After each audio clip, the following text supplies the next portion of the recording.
Bonjour à tous et bienvenue dans ce nouveau numéro de Perspective, cette émission dans laquelle j'essaye, en compagnie de différents invités, de porter un regard précis et rigoureux sur ces postures de droite, ces mantras presque religieux qu'on assène à longueur de journée sans vraiment finalement les sonder, sans les questionner. Et donc c'est tout l'objectif de cette émission. Cette semaine, je suis avec Roland Rochefort. Salut Roland. Salut Nicolas, salut à tous et merci de l'invitation. Bon, bah écoute, c'est un plaisir. Alors, pour ceux qui ne te connaîtraient pas, et j'imagine qu'ils sont nombreux parce qu'il me semble que ça doit être une de tes toutes premières apparitions publiques. La première. Non? C'est la La première? première, la première. Ouais, voilà. Ouais. Bah, voilà. C'est un plaisir. Écoute, tu es donc un ancien cadre de Génération Identitaire. Voilà. Et puis, tu es aussi l'artisan principal de l'édition des Carnets rebelles de Dominique Vénère à la Nouvelle Librairie. Est-ce que tu peux nous dire deux mots très rapidement sur ces ouvrages publiés en 2 volumes pour le moment à la Nouvelle Librairie? Je répète, on mettra un petit lien dans la description. Alors en fait, les carnets rebelles, c'est assez simple. C'est un recueil des carnets, il y en a à peu près entre 30 et 40, qui ont été tenus par Dominique Vénère depuis 1973 jusqu'à l'avant-veille de sa mort, de sa mise à mort volontaire, qu'il a tenu tout au long de sa vie, et qu'il a légué de façon posthume. Ok. Et en fait, le but des carnets, c'est simplement de les rassembler de façon chronologique. Et en fait, d'y ajouter un appareil critique avec des notes de bas de page, des explications biographiques ou bibliographiques. Il y a à chaque fois une introduction et une préface, la préface par quelqu'un qui l'a connu. Et c'est une plongée dans la vie personnelle, pour ne pas dire intime, et on va dire les coulisses de l'œuvre Ouais. donc de Dominique Vénère, qui est évidemment un écrivain important de notre mouvance. Voilà, et alors je le précise, c'est assez incroyable puisque c'est un espèce de précipité de l'inconscient de Dominique Vénère. Alors peut-être pas totalement, puisque ça restait écrit et dans des carnets, c'est pas un journal intime, mais c'est un ensemble d'anecdotes historiques, parfois de très longs passages biographiques qui sont super intéressants, notamment dans le premier volume sur la guerre d'Algérie, enfin sur toute la préparation à la guerre d'Algérie qui est dans sa caserne, qui est vraiment géniale, où on voit un petit peu qui est la personne. Il y a aussi toute la partie fulgurance, voilà les idées qui sont posées telles quelles sur le papier et qui sont retranscrites dans ces carnets rebelles. Franchement, c'est super intéressant. Vraiment quelque chose à lire. Il y a des anecdotes aussi sur les mythomanes de droite. Enfin bon, bref, il y a plein de trucs sympas. Bref, mais par contre, c'est un document, un ouvrage que je conseille quand même avant tout et même exclusivement aux gens de droite. Voilà, parce que sinon, ça n'a pas d'intérêt, clairement. Mais par contre, pour tous ceux qui regarderont cette vidéo, vous êtes nombreux à avoir déjà la culture suffisante pour vous procurer ces carnets. Donc allez-y, c'est à la Nouvelle Librairie, qui est en plus un partenaire Sunrise. Donc on y va à 100%, on n'hésite pas. Alors c'est parti pour cette émission. En préparant cette émission, justement, on avait évoqué plusieurs sujets qu'on pourrait traiter. Et il y en a un qui est venu et que j'ai trouvé très, très intéressant, que tu as soulevé. C'est ce slogan qu'on entend très régulièrement. Je l'entends depuis que j'ai commencé à militer. Pas d'ennemis à droite. Voilà ce qu'on entend souvent. Et pour toi, ce slogan, eh bien, ça pourrait bien être une erreur. Est-ce que tu peux nous expliquer pourquoi? Alors, c'est assez simple. Déjà, je voudrais préciser, comme tu l'as rappelé Nicolas au début de l'émission. Donc, moi, j'ai fait mes armes politiquement chez Génération Identitaire. Et donc, c'est avec cette expérience et cette légitimité que je m'exprime, puisque c'est un slogan qu'on entend, on va dire, dans la mouvance au sens très, très large. Depuis que moi, j'ai commencé, et même avant de m'engager sur le terrain, je l'entendais quand je cultivais un Ouais. peu sur Internet et compagnie. Et en fait, ce slogan, il n'est pas si nouveau que ça en réalité. Dans sa dernière version, on va dire, en fait, il a été ressuscité outre-Atlantique au sein des droites radicales américaines, donc ce qu'on a appelé l'alt-right, parce qu'en fait, il y avait beaucoup. En fait, c'était une joyeuse pagaille en fait, hein, d'un Ouais, point de c'est vue clair. politique, doctrinal, etc. Et donc en fait, les types passaient leur temps à se critiquer et se disaient mais est-ce que c'est pas un frein à notre efficacité? Et du coup, ils ont mis au point ce truc-là, le truc en disant pas d'ennemis à droite pour essayer de fonctionner. Et en fait, le problème, on l'a vu apparaître après, et en fait, il peut s'expliquer, enfin, j'expliquerai quel est le problème, mais il y a deux manières d'interpréter ce slogan. En fait. Soit on considère que pas d'ennemis à droite, ça veut dire que quelqu'un est à droite, il appartient à cette très grande famille qu'on appelle la droite. Du coup, il faut pas le critiquer parce que ce serait faire le jeu de la gauche. Ouais. Ou alors, à l'inverse, on ne critique pas les gens qui sont plus à droite que soi. Et le problème de la première option, donc on ne critique pas les gens parce qu'ils sont juste de droite, c'est qu'en fait, concrètement, ça revient à donner la parole aux modérés et à marginaliser les radicaux. Sachant que, enfin voilà, pour la compréhension, moi je me considère comme un radical, je pense que toi aussi, Nicolas, tu te considères comme un radical. Alors, je me permets cette incise que je fais régulièrement. Les auditeurs de Sunrise me pardonneront puisque je le dis souvent, voire même tout le temps, mais c'est tellement important que je suis obligé de le répéter. Euh, on avait en France métropolitaine en 2019 41% des nouveau-nés extra-européens. On le sait via les données du dépistage de la drépanocytose. Il y a toutes les informations et toutes les sources dans la vidéo disponible sur cette chaîne Sunrise qui s'appelle Vers l'africanisation de la France avec un point d'interrogation assez cosmétique, mais il y a le point d'interrogation quand même. Bref, quand on sait ça, concrètement, ça veut dire, et là encore je me répète, mais c'est pas grave, que dans 20 ans, la moitié des jeunes de moins de 18 ans seront des extra-européens.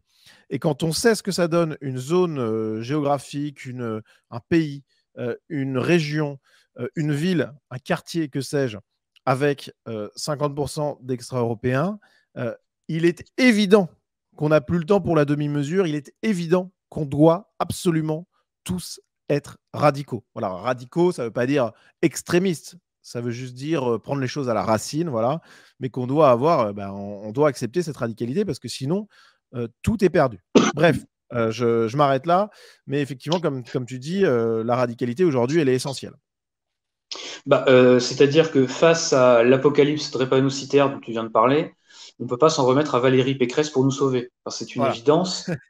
Voilà. C'est triste, hein, mais c'est comme ça. Et d'ailleurs, tout le monde instinctivement le sait. C'est-à-dire qu'on voit bien que dans la mouvance, tout le monde critique la droite, on va dire modérée, un peu nulle. Ouais. Donc tout le monde en fait a intégré le fait qu'il peut y avoir des ennemis dans la grande famille de la droite. Et si on prend le slogan dans sa deuxième acception, c'est-à-dire de dire si quelqu'un est plus radicalement à droite que moi, je ne peux pas le critiquer, ça pose un autre problème qui est en fait le problème un peu inverse. C'est-à-dire qu'en fait, forcément, tout le monde doit se taire devant les plus radicaux sur toutes les questions.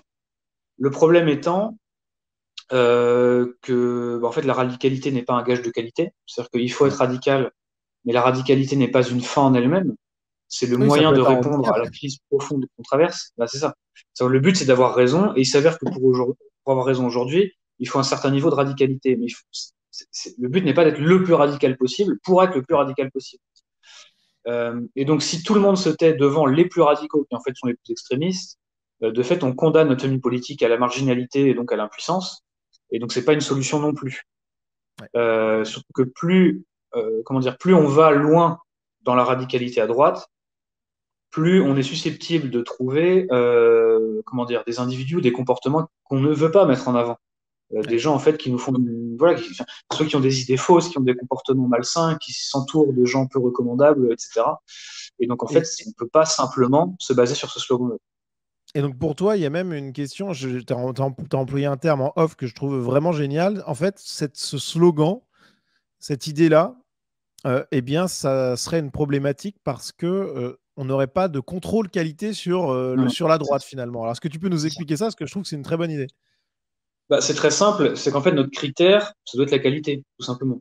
On veut produire des bonnes idées, des comportements positifs, des modes d'organisation efficaces et promouvoir des personnes saines, finalement. Et donc le point commun de tout ça, c'est la qualité.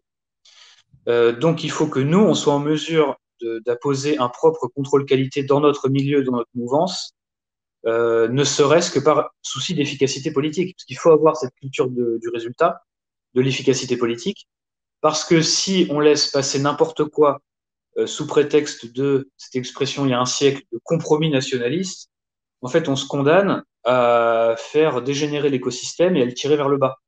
Ouais. Ce qui, en plus, en tant que personne de droite, est philosophiquement assez douteux. Normalement, on ne croit pas au nivellement par le bas. Donc, l'espèce d'égalitarisme un peu foutraque qui règne dans la mouvance, où sous prétexte qu'un tel est prêt à faire n'importe quoi pour des idées très radicales, veut dire qu'il a sa carte d'entrée. n'est pas un logiciel acceptable. Et d'ailleurs, Ouais. on le voit, c'est pas ça qui marche. Non, Ça mais ne fait pas progresser les idées ou quoi. Donc, il faut qu'on ait un contrôle qualité, ne serait-ce que par non, voilà, souci d'efficacité politique.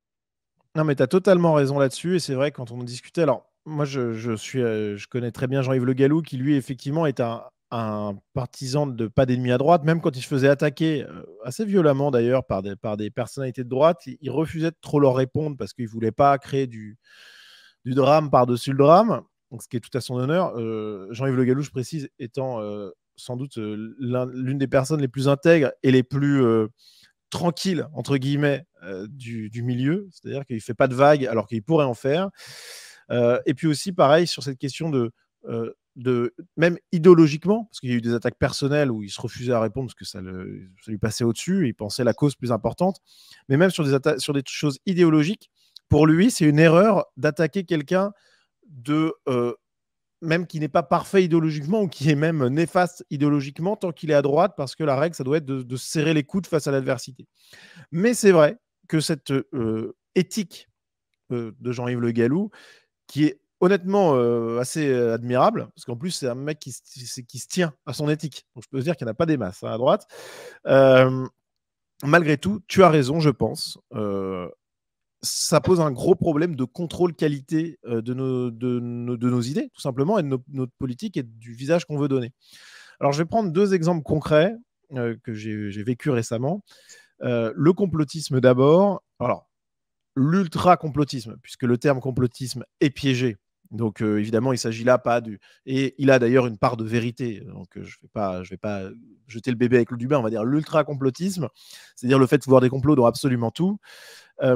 Et autre exemple que je prendrai ensuite, c'est l'assimilationnisme. Alors, le complotisme ou l'ultra-complotisme, j'en ai j'en ai eu une illustration. Je me suis rendu il y a quelques semaines maintenant à Calac, petite bourgade bretonne charmante, ma foi, où eh bien, des centaines de migrants allaient être implantés initialement. Alors aujourd'hui, c'est un petit peu baissé, mais enfin passons. Mais en tout cas, il y avait une manifestation qui était organisée. Donc, je m'y suis rendu. Très bonne ambiance, beaucoup de jeunes péchus, c'était très sympa. Et on discutait un peu avec justement des petits jeunes venus de Brest, je crois. Et à un moment, il y a une petite mamie quoi, qui arrive, je sais pas, 65 ans, 70 ans, toute mignonne, très sympa. On commence à parler, on commence à parler d'immigration, on était d'accord. Et puis vient un moment où tout d'un coup, venue de nulle part, elle nous sort, mais vous savez, les jeunes, avec le vaccin, ils veulent tous nous tuer, hein, c'est leur plan. Et quand elle a dit ça, en fait, tout a changé. Et je lui en veux pas du tout, hein, mais c'était très sympa ce qu'elle disait par ailleurs. Enfin, elle était très sympa elle-même. Mais elle disait une énorme bêtise, malgré tout. Il faut le dire, parce que je vais pas refaire le débat, évidemment, mais ce point spécifiquement on peut parler hein, de l'hystérie sanitaire autour du vaccin, du Covid, du pass sanitaire et compagnie. On peut en parler. J'étais moi-même l'un des premiers opposants, enfin l'un des plus fervents opposants publics à ce truc-là. Mais euh, dire ce truc-là, c'est faux. C'est vraiment erroné. Et le problème, c'est que quand elle dit ça, et en plus de but en blanc, euh, eh bien, alors bon, nous, ça va, on savait à peu près qu'il y avait ce genre de discours-là qui existait. Mais par contre, donc on le tolérait, en fait. Mais par contre, si j'avais été juste un local, et il y avait beaucoup de locaux à ce moment-là, si j'avais été juste un Français anti-immigration assez classique, vaguement de droite, c'est un discours qui m'aurait euh, choqué et qui aurait fait possiblement que j'aurais même rejeté le principe même de la mobilisation en disant bah ouais, il y a quand même beaucoup de fous dans cette mouvance. Finalement, je suis peut-être mieux du côté de Valérie Pécresse. Bon, je schématise énormément, je caricature complètement, bien entendu, donc c'est pas comme ça que ça se passe. Mais ce que je veux dire, c'est que on a des idées qui peuvent paraître délirantes, désolé pour le terme psychiatrisant, mais honnêtement, ce sont des idées qui sont délirantes, qui sont complètement fausses et eh bien, du coup, qui nuisent au combat principal en nous faisant passer pour des marginaux. Voilà.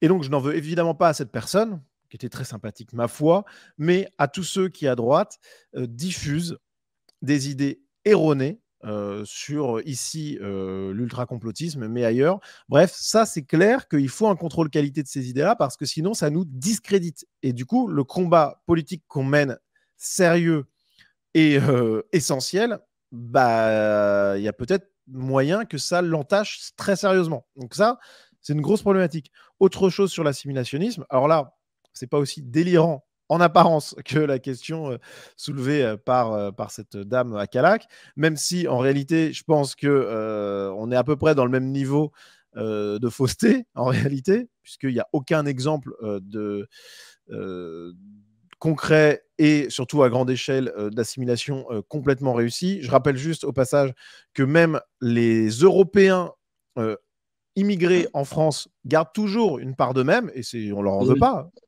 Mais si déjà avec des Européens c'est problématique, enfin problématique entre guillemets, imaginez avec des extra-européens. Bref, donc qu'il y ait des exceptions qui s'assimilent, bien entendu, personne ne va le nier, mais par contre en faire une politique générale et en plus, avec l'immigration massive qu'on a, ça n'a aucun sens. Et ça, franchement, on est à peu près au même niveau que l'ultra-complotisme en termes Ah de oui, délire, à mon avis. Mais ce que je veux dire, c'est que ça aussi, c'est une problématique, l'assimilationnisme. Pourquoi? Parce que ça ne permet pas de répondre à la question civilisationnelle qui nous est posée, à savoir comment préserver les Français et les Européens en termes bioculturels. Voilà. Pas seulement la oui. culture, mais aussi en termes biologiques. Voilà. Et ça, l'assimilationnisme ne répond pas à ça.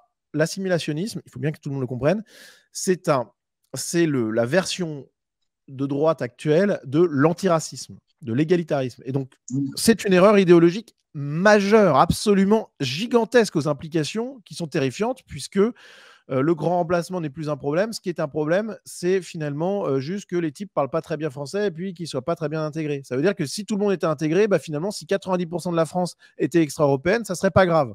Bah, bien sûr que si, ça serait grave, parce que le peuple autochtone ne serait plus. Bref, j'arrête, je m'énerve, mais ce que je veux dire, c'est que ce sont deux thématiques sur lesquelles il n'y a pas de contrôle qualité au nom de ce pas d'ennemi à droite. Et je pense que c'est une erreur. Alors, le but, c'est évidemment pas de leur taper dessus violemment et personnellement à ces gens qui pensent ça. Surtout pas. Quoi qu'il y en a qui peuvent le faire de manière très mal intentionnée. Donc, ça, c'est encore autre chose. Mais par contre, il faut y aller, à mon avis, un peu plus vigoureusement et exiger un peu. Faut qu'on ait de l'exigence idéologique, tout simplement. Bref. Roland, je te laisse la parole. Je suis désolé, j'ai un peu monopolisé, mais ça me paraissait Non, non, mais, important. Du non, coup, mais tu avais comment on raison. arrive à effectuer ce contrôle qualité? C'est ça la vraie question, quoi. Bah, je dirais en fait que c'est du cas par cas.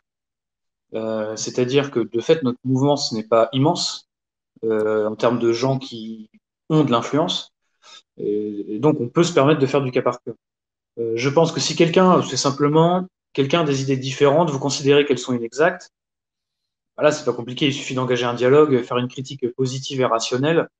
Là, il n'y a pas besoin forcément de plus, ça suffira. Et puis, si la personne refuse de vous écouter ou si vous n'êtes pas convaincant, bah, écoutez, chacun retourne diffuser son discours et ses méthodes, et celui qui aura la meilleure fitness au sens darwinien va gagner, et puis après, advienne que pour eux. Le problème arrive, en fait, comme je le disais juste avant, quand on va vraiment très à droite, on tombe sur des comportements groupusculaires, des comportements de marginaux, avec des gourous qui sont à la tête de sectes, avec en fait des gens qui ne sont pas, comment dire, des convaincus qui les écoutent, mais les membres d'une secte, d'un culte. Et là, en fait, très vite, ces gens-là, dès que vous attaquez leur précaré, qui est souvent en fait un marché qui a un but tout simplement alimentaire, là, immédiatement, ça va être les attaques personnelles délirantes, les accusations de machin est financé par Israël, truc est financé par le gouvernement, tel autre est un indicateur de police, enfin, des trucs qui Ouais. sortent de nulle part. Euh, et je peux Ah, en mais là, parler du parce coup, que il nous, faut à GI, on couper. s'est Il faut toujours couper avec fait. ces gens-là. Il faut couper, là. Oui, Faut oui. pas, dans ce genre de Non, truc, non. faut couper complètement avec ces mouvances-là. Bah, là, effectivement, déjà, il faut couper le contact. Et en fait, il faut pas avoir peur de faire une mise au point très claire. C'est-à-dire que moi, je suis assez Ouais. étonné de constater qu'on est bientôt en 2023 et il y a toujours pas eu dans notre mouvance de façon précise et quasiment exhaustive de critiques mises au point synthétisées sur tout ce qui a fait, par exemple, sur toute la mouvance égalité et réconciliation, par exemple. Ok. Euh, je- de mémoire, je ne crois pas que ça a été fait. Alors, ce serait très bénéfique. Alors, effectivement, c'est un truc qui est en fin de vie, mais ça existe Oui, quand même. Mais toujours est-il qu'il n'y a jamais eu vraiment ce truc-là de dire, on fait un aggiornamento, quoi. Là, on fait une évaluation finale, on fait un audit idéologique, en fait, hein, c'est de ça qu'il ouais. s'agit, et de dire, en fait, qu'est-ce que ça a donné ce truc-là? Est-ce que ça a produit des choses positives? Et sinon, pourquoi? Et ça aurait été très salutaire, parce qu'il faut quand même se souvenir qu'il n'y a pas si longtemps, en 2013, je dirais que c'était l'âge d'or de ce truc-là, EER, toute Ouais, cette galaxie-là. ouais. Ce qu'on appelle, osons le terme, l'extrême droite en France, était géré par un boomer marxiste et par un métis qui venait de SOS Racisme. Donc on en était là Ouais. quand même. C'est-à-dire que C'est-à-dire le métis de SOS Racisme, c'était qui? là, c'était du donné quand même. Ok, d'accord, oui, oui, oui, c'est vrai. Moi, j'avais même complètement. Oui, oui, c'est vrai, Non, oui. mais tu Ouais, vois, c'est vrai. ça nous paraît être Ouais, une époque très lointaine, mais il y a moins de 10 ans, les gens qui donnaient le là dans la mouvance de la droite nationale, droite de la droite, appelle ça comme tu veux, c'était des gens qui professaient ça, en fait. ouais. Et avec tout le carnaval d'arnaqueurs, de trahisons, de coups de poignard dans le dos, de doctrines complètement floues et désorganisées. Et c'est ces gens-là qui donnaient le là. Et Ouais. donc là, c'est un exemple flagrant de manque de contrôle qualité qui a fait perdre énormément de temps, d'énergie et Ouais. tout ce qu'on veut, en fait. Alors, je précise quand même qu'il n'y a pas que ce truc-là. Là, tu prends un exemple concret. Il y a pas que ER, hein. Il y a aujourd'hui, Bien parce que sûr. ER aujourd'hui est complètement en fin de vie, hein, clairement. Mais par contre, aujourd'hui, ça a un peu muté tout ça. Mais on y reviendra, notamment vers une idéologie très tiers-mondiste qui irrigue jusqu'au cœur Oui, oui, de la droite intellectuelle et intéressante en plus. Donc, c'est assez incroyable. Mais on y reviendra. Mais en tout cas, effectivement, tu as raison. Le pas d'ennemi à droite, c'est une erreur. Alors, et notamment parce qu'on ne peut pas avoir ce contrôle qualité. Et en discutant avec toi, je pense qu'effectivement, il faut y aller. Il ne faut pas avoir peur de le faire. Toujours avec un peu de distinction et pas être dans la bataille de caniveau contre bien sûr, bien sûr. des personnes de qui tu veux contrôler la qualité du contenu idéologique. Mais par contre, de manière sympathique et rigoureuse, de montrer l'impasse de ces voies-là, ça me paraît nécessaire pour éviter qu'il y ait toute une partie de gens de bonne volonté qui s'y engouffrent. Alors, tu voulais aussi, toujours dans cette logique un peu du pas d'ennemi à droite, mais enfin, on s'éloigne un peu du cœur du sujet, mais en réalité, on reste un petit peu dans cette thématique. Euh, il y a quelque chose qu'on peut aborder, c'est cette mutation de la droite, c'est-à-dire d'une droite on va dire, d'idéologues, de figures intellectuelles, vers une droite un peu moderne, un peu influenceur. Est-ce que tu peux nous en parler? Ouais. Bah ça, je pense que c'est un phénomène que tous les gens qui t'écoutent et qui te regardent ont constaté. C'est qu'aujourd'hui, quand tu parles on va dire, du combat culturel qui est mené par la droite, systématiquement, sans exception, on va te parler de ce qu'on appelle les influenceurs, c'est-à-dire les gens qui sont à la fois, par exemple, sur YouTube, mais qui ont une présence très prononcée sur Instagram, sur les réseaux Ouais, sociaux, avec une très forte personnalisation de leur combat politique. Donc, ouais. par exemple, enfin, voilà, Julien Rochdy en est un exemple parmi d'autres. Mais voilà, on peut, Alors, on peut Julien penser à Rosdy, lui, par exemple. c'est pas forcément un bon exemple parce que pour bien le connaître, il n'aime pas du tout se mettre en avant, contrairement à ce que les gens pensent, vraiment. En plus, je le connais bien. Il n'aime pas du tout se mettre en avant, mais il le fait quand même de temps en temps, des petites publications Instagram et tout, parce que bah, c'est le jeu, hein, voilà, on n'a pas le choix. Mais il y en a qui le font beaucoup plus que Oui, lui. bien sûr. Non, mais Mais bon. après, dans ma bouche, c'est pas un terme péjoratif, hein. Non, non, Influenceur n'est pas complètement. du tout un terme péjoratif. Donc, c'est Ouais, absolument pas une attaque contre lui, hein, que les choses soient ouais, claires. Mais en fait, c'est cette mutation où, bah, je sais pas, vous regardez par exemple il y a 50 ans, pour avoir un nom dans le combat culturel à droite, il faut être journaliste, écrivain, historien, militant de terrain, associatif ou quoi. Aujourd'hui, maintenant, ça passe souvent par les influenceurs. Et je pense que si on applique ce truc du contrôle qualité, en fait, je pense qu'on peut un peu mieux comprendre, mieux se positionner là-dessus. C'est-à-dire qu'en fait, on a deux choses, je pense, deux écueils à éviter par rapport à ces fameux influenceurs. C'est le premier écueil, c'est celui du Yankee. C'est le type, bah lui c'est pas compliqué, il suit tout, il follow tout, il achète tous les produits qui sont marqués. C'est un homme sandwich en fait du combat culturel. Le problème étant que ça manque quand même de vision peut-être un peu proactive, un peu politique. C'est un peu un truc très passif, simplement d'acheter des choses et de les porter. Et puis ça peut permettre aussi de faire fructifier des business de type qui sont des arnaqueurs, parce qu'on va pas se mentir, c'est déjà arrivé. Sous ah bah prétexte ça de arrive. participer au combat culturel, on vous refourgue de la camelote en fait. Alors, et d'ailleurs, on peut parler de ça tout de suite là, parce qu'il y a quand même il y a tout un débat aujourd'hui, alors avec des influenceurs bon, qui sont en plus extra-européens, donc bon, bref, mais qui s'appellent El Ryan ou le Raptor, qui sont effectivement des types qui, alors pour El Ryan, ça a l'air d'être, je mets du conditionnel parce que ça a l'air d'être quand même, je sais pas si c'est vraiment une arnaque en soi, parce qu'après, tant qu'il y a des gens qui sont prêts à mettre autant d'argent pour avoir des conseils de développement personnel, bon, bah après, bon, limite, j'en veux presque plus au type qui achète qu'au type qui propose. Mais enfin, le problème, c'est qu'il a une responsabilité, puisque pareil, lui, il est censé être de droite. Mais enfin, El Ryan, c'est pas très clair de toute manière. Puisqu'il faisait des micro-trottoirs, il n'y avait absolument aucune production de contenu. Ce qui est plus intéressant, c'est le Raptor, qui était quand même quelqu'un qui faisait un excellent travail. Enfin, je veux dire, ses vidéos étaient vraiment très bonnes. Mais qui a complètement abandonné le combat culturel et politique, ou quasiment, ça revient à peu près au même, et qui maintenant se reconvertit un peu en développement personnel, coach musculation, nutrition et compagnie, et qui alors n'est pas dans l'arnaque pure, mais il est peut-être dans une espèce, a priori, de ce que j'ai cru comprendre de certaines enquêtes, de surfacturation des produits. Mais bon, à la limite, on s'en fout un peu en fait, parce que si ces types-là produisaient du contenu et que c'était une forme de don déguisé et de soutien déguisé, il n'y aurait pas tant de problèmes. Bon, même si ce sont des extra-européens et qu'il y a un moment où effectivement il faut que les Européens et les Français d'ailleurs aussi ne pâtissent pas de ça, parce que voilà. Mais ce que je veux dire, c'est que les arnaques d'influenceurs, entre guillemets, deviennent véritablement des arnaques à partir du moment où ils refusent le combat politique. Parce qu'à la limite, ils mèneraient un combat politique. Je sais pas, je sais pas si. Bon, on va prendre l'exemple de Papacito, qui fait. En plus, ses bouquins sont pas mal à Papacito, ils sont vraiment bien. Mais même si c'était pourri, ces bouquins, à la limite, c'est pas grave qu'ils les vendent même 30 balles le bouquin, tant que c'est un espèce de don détourné pour lui permettre de faire son boulot et pour le remercier du boulot qu'il fait. Enfin, tu vois ce que je veux dire? À la limite, l'arnaque, c'est surtout quand les influenceurs ne sont plus ne sont plus que influenceurs et ne sont même plus combattants politiques. Tu vois ce que je veux dire? Ouais, alors je comprends tout à fait. Après, moi, je dirais que, avec un bémol, cela dit, c'est-à-dire qu'il ne faut pas non plus tomber dans un écueil où, sous prétexte qu'un type défend nos idées, on laisse tout passer non plus. Parce que tu vois, c'est Oui, aussi du mais contrôle qualité. Non, mais je comprends, hein, bien sûr, je fais exprès non, mais t'as d'exagérer. raison. Mais l'idée, c'est de dire, en fait, si quelqu'un produit quelque chose qui vaut la peine d'être acheté, très bien, il n'y a pas de problème. Oui, déjà, ça c'est clair. Faut, ouais, faut pas oublier déjà que, et c'est le deuxième écueil, donc le premier, c'est d'être un Yankee, et le deuxième, c'est d'être aigri.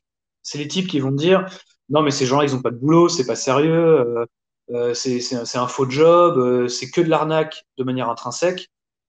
Pourquoi ces gens-là, ils bossent pas? Oui, mais certains de ces gens-là ne peuvent pas bosser, parce que quand tu t'engages vraiment politiquement ou publiquement à un Exactement. certain niveau, de fait, ta vie professionnelle va en pâtir. Exactement. Donc, il est logique, et tout le monde doit payer un loyer à la fin du mois jusqu'à preuve du contraire. Euh, donc, en fait, que ces gens-là se reconvertissent en essayant de mêler leur activité politique ou culturelle avec une activité de production marchande, après tout, pourquoi pas? Je veux dire, c'est pas choquant sur le principe. Ah bah non, c'est le jeu, Ce qui compte, c'est même la condition voilà. de la diffusion des idées, donc c'est très bien. Bah, Je finalement, vais et pas puis dire surtout le que, contraire, moi c'est ce que je fais, hein, donc non, mais tout à d'ailleurs, fait. n'hésitez pas à soutenir Sunrise, les amis. N'hésitez pas à soutenir financièrement Sunrise, parce que en réalité, c'est vrai que, alors pour le coup, bon, moi j'ai une excuse, c'est que je produis du contenu politique. Enfin, c'est pas une excuse, c'est une réalité. Je produis du contenu politique. Donc du coup, ce que vous faites, c'est vous me soutenez. Voilà, je vais pas vous vendre du développement personnel. Mais en tout cas, c'est une condition de la diffusion de nos idées, hein. Donc Bah, ouais, ouais. faut faire gaffe quand même. Et puis finalement, quand un écrivain politique vit de sa plume, c'est la même chose. Il Ouais. vit de son activité politique qu'il vous monnaie en échange de sa production. Enfin, finalement, c'est la même chose. Donc, en fait, il faut être ni Yankee, simplement avec le mec qui va bouffer chez tous les créateurs de semi-camelotes un peu douteuses, parce qu'il faut quand même essayer un peu comme disait un philosophe exilé en Polynésie, il faut pratiquer une montée en compétences. Mais il faut également éviter le truc aigri de pas comprendre l'époque dans laquelle on vit. C'est-à-dire, c'est normal aussi qu'on soit tributaire de notre époque, et donc qu'il y ait des influenceurs et que ces gens-là vivent aussi de leur activité, de leur combat politique ou culturel en produisant et en vendant des choses. C'est pas non plus choquant. Et Ouais. après, pour faire une passerelle avec ce que tu disais sur le développement personnel, c'est une vraie donnée de l'époque. C'est-à-dire que l'idée de la politique pure, pour moi, c'est terminé. Ça reviendra peut-être dans 2000 ans, mais pour l'instant, c'est fini, quoi. C'est-à-dire que il est possible de faire ça, qu'il y ait quelques personnes qui fassent ça pour quelques autres personnes qui reçoivent ça. Mais aujourd'hui, la demande est très clairement orientée vers une personnalisation de la politisation, en fait. C'est-à-dire que me Ouais. politiser, c'est pas juste lire des bouquins de philosophie politique, etc. C'est trouver aussi des figures tutélaires qui m'expliquent comment incarner ce truc-là. Alors, des trucs classiques, va à la salle de sport, passe ton permis de chasse, n'aie pas peur de parler à une femme, enfin, tu vois, des trucs à la con, tu vois. Mais en fait, Ouais. c'est logique parce que tous ces jeunes Européens-là, ils ont vécu, ils sont atomisés, ils sont isolés, ils ont vécu dans des familles recomposées, décomposées, les déménagements à répétition, pas de potes. Leur seule connaissance, c'est soit les gens du bureau, super, ou alors c'est les gens du groupe de TD avec qui tu te mets la beuverie hebdomadaire du jeudi. Donc c'est pas formidable, t'as pas vraiment de modèle. Et donc en fait, ah ouais, en fait, t'as un YouTuber, en fait, j'écoute Papacito, et en fait, Papacito, quelque part, bah, c'est mon père, en fait. C'est mon grand frère que j'ai pas Ouais. eu. Et il va me dire, bah, range ta chambre, fais du sport, puis arrête d'être une merde, en fait. Et donc Ouais. Oui, forcément, il mais y a un gros appel d'air là-dessus, quoi. c'est dingue. Bon, alors, on va pas faire l'émission là-dessus parce que c'est pas forcément le sujet, mais c'est quand même dingue que il y a un tel succès pour les conseils de vie. Honnêtement, ça me paraît un peu bizarre, mais voilà, je conçois qu'il y ait pas mal de gens, même parmi ceux qui nous écoutent, qui ont besoin qu'on leur dise certaines choses pour les tirer vers le haut, et ça, je le conçois. Mais c'est vrai que ça me paraît étrange que ça soit un tel phénomène de masse. Voilà, qu'il y ait autant de succès pour ces choses-là, j'avoue que ça me laisse songeur, mais bon, voilà, pourquoi pas. Écoutez, peut-être qu'un jour, moi aussi, je donnerai des conseils, j'en sais rien. Mais ça me paraît voilà, pour le coup, lisez Dominique Vénère, lisez des auteurs. Alors, on a parlé de Dominique Vénère tout à l'heure, donc c'est pour ça que je le dis, mais lisez des auteurs de droite qui parlent d'eux-mêmes, des biographies d'auteurs de droite. Je pense que ça vous apprendra beaucoup plus, à mon avis, que toutes les formations en développement personnel que vous pourrez acheter. Mais en tout cas, c'est certain qu'il y a une prépondérance des influenceurs, et c'est intéressant de ce que ça dit de l'époque.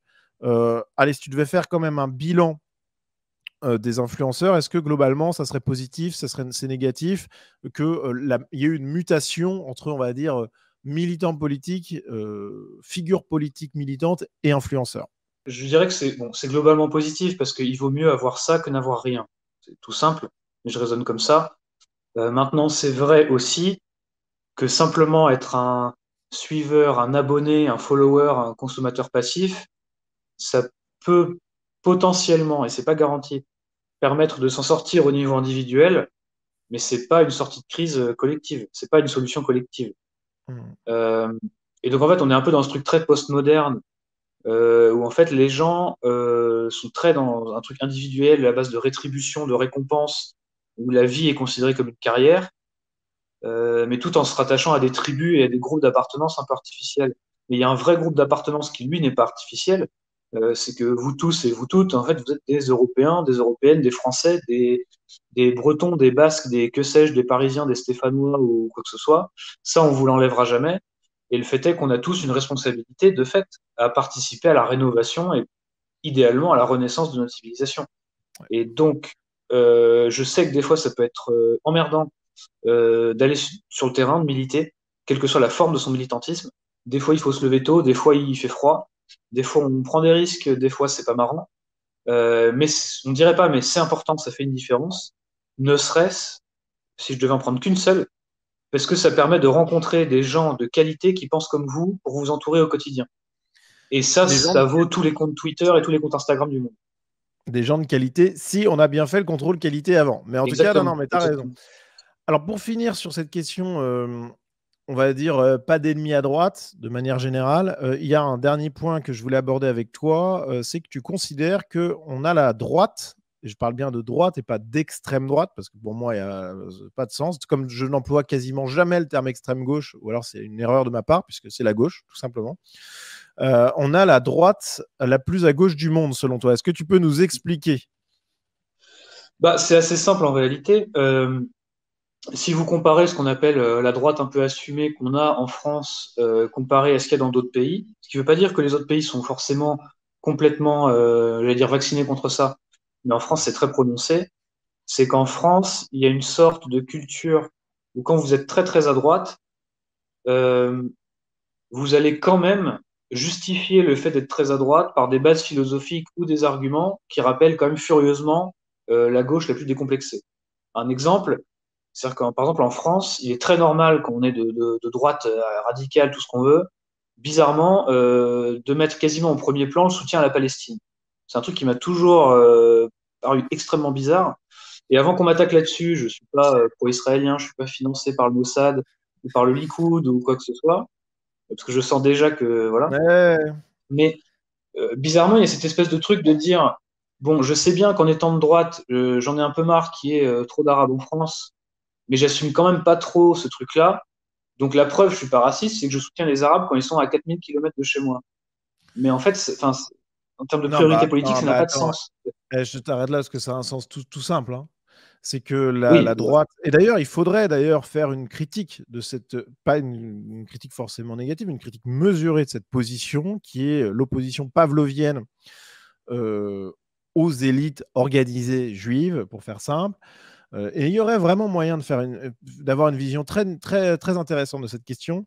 Et c'est cette culture-là qui a irrigué l'extrême droite ou la droite pendant très longtemps et qui explique cette position qui était celle qui était de Paris à Gaza, Intifada. Voilà, oui, c'est un peu cette position-là qui d'ailleurs n'a pas de sens puisque les gens qui tenaient cette position-là, qui étaient, allez, pour certains, franchement antisémites, hein, on va pas se mentir.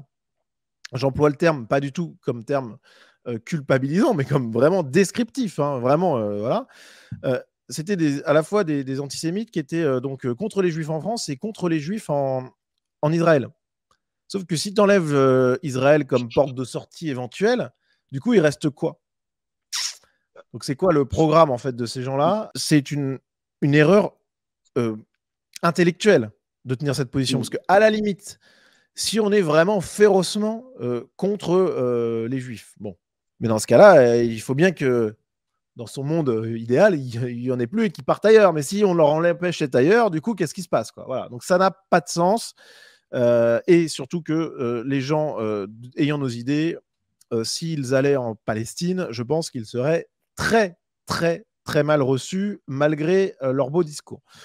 Mais voilà, sur ce truc-là, je pense que ça mériterait de s'y pencher plus en profondeur sur cette question. Et je pense que ça ferait d'ailleurs taire pas mal de gens qui sont encore dans une analyse de la situation très datée. Voilà. J'en dis pas bah, juste plus, mais voilà. ouais, pour couronner un peu le raisonnement, tu disais il faudrait que quelqu'un un jour fasse une rénovation sur cette question-là. Ouais. Mais j'en connais un seul qui a essayé, c'était Guillaume Fay, lorsqu'il Ouais. avait écrit La Nouvelle Question juive en 2007. D'ailleurs, il Oui. s'était fait incendier de partout. Alors le livre, on peut le critiquer d'ailleurs, il ne s'agit pas d'en faire un nouvel évangile ou quoi. Toute position politique est critiquable. Mais toujours est-il qu'il y en a un seul qui vraiment a essayé de faire un examen de ça, qui tienne la route et qui tienne pas juste du réflexe. Il n'y en a pas eu beaucoup d'autres. Ouais. Mais bref. Mais si on sort de cette question-là, mais qu'on Oui. continue sur le côté, la droite la plus à gauche du monde, un truc qu'on entend très souvent, et en fait, c'est l'argument, tu sais, il faut s'opposer à l'immigration parce que ça fait baisser les salaires. C'est vrai pour les premières années, mais ça fait des années que l'immigration en France est une immigration de regroupement familial, que de fait, il y a un salaire minimum en France, il y a des réglementations. Donc en fait, les seuls qui peuvent faire baisser les salaires, ou plutôt d'ailleurs qui font monter le chômage, c'est plutôt les clandestins. Et c'est pas Ouais. que donc, les clandestins, c'est pas toute l'immigration.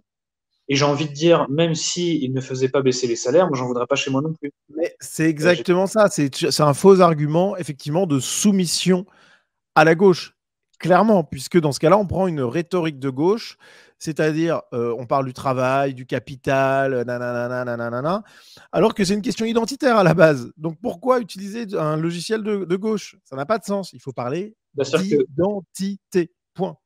C'est-à-dire que moi, j'aime vivre en France parce qu'en fait, c'est la France et il y a des Français et donc des Européens de l'Ouest. Si je voulais vivre entouré de Congolais, j'irais au Congo et Voilà, j'en aurais un peu rien à faire que les salaires soient très bas ou très élevés, en fait. exactement. Donc, on s'en fiche, en fait. Enfin, c'est pas la question. Ce qui veut pas dire Non, qu'il mais faut t'as raison. ne jamais parler des questions sociales ou économiques. Évidemment que ça a son importance dans la vie d'une société, mais en tant qu'angle de critique de l'immigration, en réalité, c'est très faible. C'est Ouais, très je suis faible. d'accord. Et, et on avait aussi autre chose, c'est que quand je daterais ça à peu près au milieu des années 2000, 2005, 2006 par là. Il a commencé un petit peu à avoir sur Internet la démocratisation de la critique du féminisme. Et Ouais. si tu te souviens un peu de cette période-là, l'argument qui était utilisé était du même ordre, qui était de dire, mais en fait, le féminisme dissimule les véritables antagonismes, qui sont des antagonismes de classe. Très, très juste. Bah, ça, c'était Soral, hein. Donc en fait, ouais. Donc en fait, ce qu'on reprochait au féminisme, en tant que personne de droite, c'était de faire de l'ombre au marxisme. C'est quand même Ouais. assez particulier comme position, quoi. Non, non, mais c'est vrai Je que ça pense veut qu'il y a dire une... en fait, c'est cette fascination, mais qui est quand même coupable et qui est aujourd'hui encore, qui a cours, qui est cette fascination des intellectuels de droite pour les intellectuels de gauche, en réalité, et pour la vision de la gauche de manière inconsciente.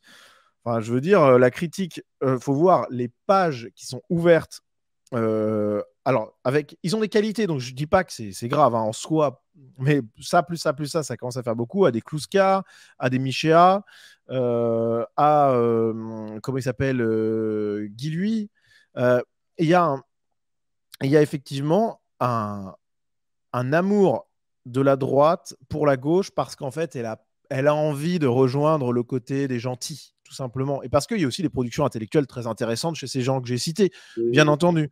Mais on ne peut pas baser 80% de notre manière, de notre vision du monde sur, sur un logiciel de gauche ou sur des écrits de gauchistes. Ça n'est pas possible, à mon Bah, avis. Donc, tu as raison tu vois, ouais. de le dire. Moi, je mettrais un peu à part Guy Lui, parce que je trouve qu'en fait, ses écrits sont moins colorés politiquement, même si on C'est vrai. comprend d'où il vient, il n'y a pas de problème.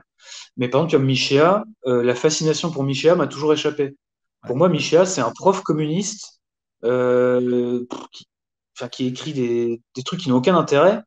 Et en fait, la manière dont, même dont la droite reprend Michéa, et Kluskar et compagnie, en fait, à chaque fois, ils doivent trahir, parce qu'en réalité, Kluskar, Michéa et tout n'ont jamais été opposés au progressisme moral. Ils considèrent juste que dans la forme actuelle marchande, ça fait le jeu du capital, mais il faut Exactement. toujours l'émancipation des homosexuels, des femmes et compagnie, donc ça bouge pas. Ça reste des immigrationnistes, ça reste des progressistes, des cosmopolites, on appelle ça comme on veut. C'est juste qu'ils voudraient trouver la formule magique ou alchimique pour que ce soit fait d'une manière qui s'inscrit dans une lutte collective anticapitaliste. Mais Exactement. moi, c'est pas mon souci en fait, c'est pas mes préoccupations ça. Et puis ça reste des profs communistes et je suis désolé, la France crève de ses profs communistes quoi.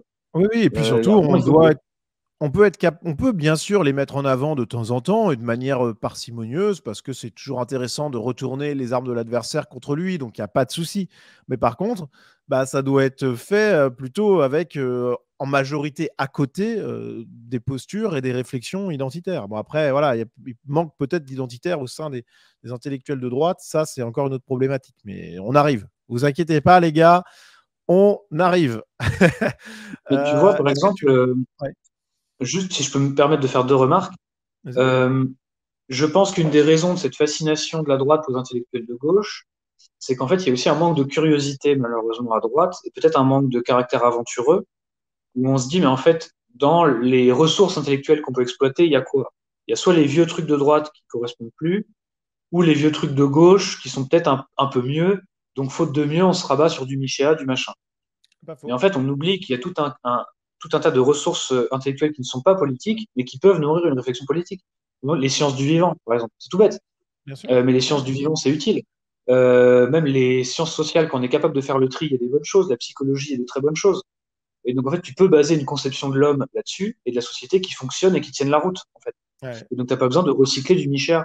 Aujourd'hui, si tu fais un peu l'effort de suivre ce qui tient la route, même en sociologie, en réalité, tu peux trouver des choses qui valident en fait ce qu'on explique, et qui nous permettent d'y donner une forme.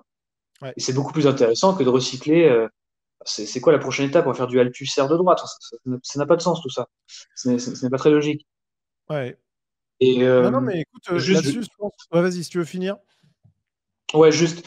Donc, pour terminer sur ce truc de la droite la plus à gauche du monde, moi je l'explique par un facteur psychologique. C'est un peu mon prisme. Je dirais qu'en fait, c'est la version radicale de la posture du dandy. Et le dandy, il cherche toujours à se distinguer et à se différencier.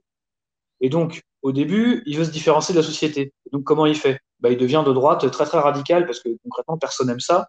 Mais en fait, quoi qu'il en dise, c'est ça qui lui plaît justement. Ça lui permet d'être seul face à la foule. Mais après, il se dit, dans la mouvance de cette droite radicale, comment je fais pour me distinguer? Ben, en fait, je récupère des trucs qui viennent en fait de la gauche ou de l'extrême gauche, ou comment on appelle ça. Comme ça, je suis à la fois exclu de la société et exclu de ma mouvance. Je suis un type super distingué, super différencié. Je suis le roi du monde, je suis le roi des dandys. Ouais. Et ça se cristallise comment? Bah, c'est le fait que, tu vas voir, on va dire que j'ai une obsession là-dessus. Désolé, hein, mais c'est l'exemple qui me vient en tête. Chez Égalité et Réconciliation, c'est on va éditer Mein Kampf, on va faire l'éloge de Mbappé qui incarne l'esprit celto-germanique. Tu vois, Ouais. Ouais, c'est ça vrai n'a que ça n'a aucun pas de sens. sens. Ça n'a pas de Ça n'a sens. aucun sens. Non, non, mais écoute, c'est vrai que c'est intéressant cette chose-là et je pense que ça évoquera à nos auditeurs, à nos spectateurs, de nombreuses personnalités de droite, de nombreuses aventures de droite qui effectivement méritent là aussi de se voir apposer un petit saut ou pas de contrôle qualité parce qu'il y a du débat et effectivement il va falloir améliorer tout ça. Alors, pour aller un peu plus loin dans l'émission, pour avancer, on va parler de matérialisme de droite ou à droite. Pour toi, l'important, c'est de sortir du pur idéalisme et des valeurs désincarnées et donc finalement de se confronter au réel, c'est ça?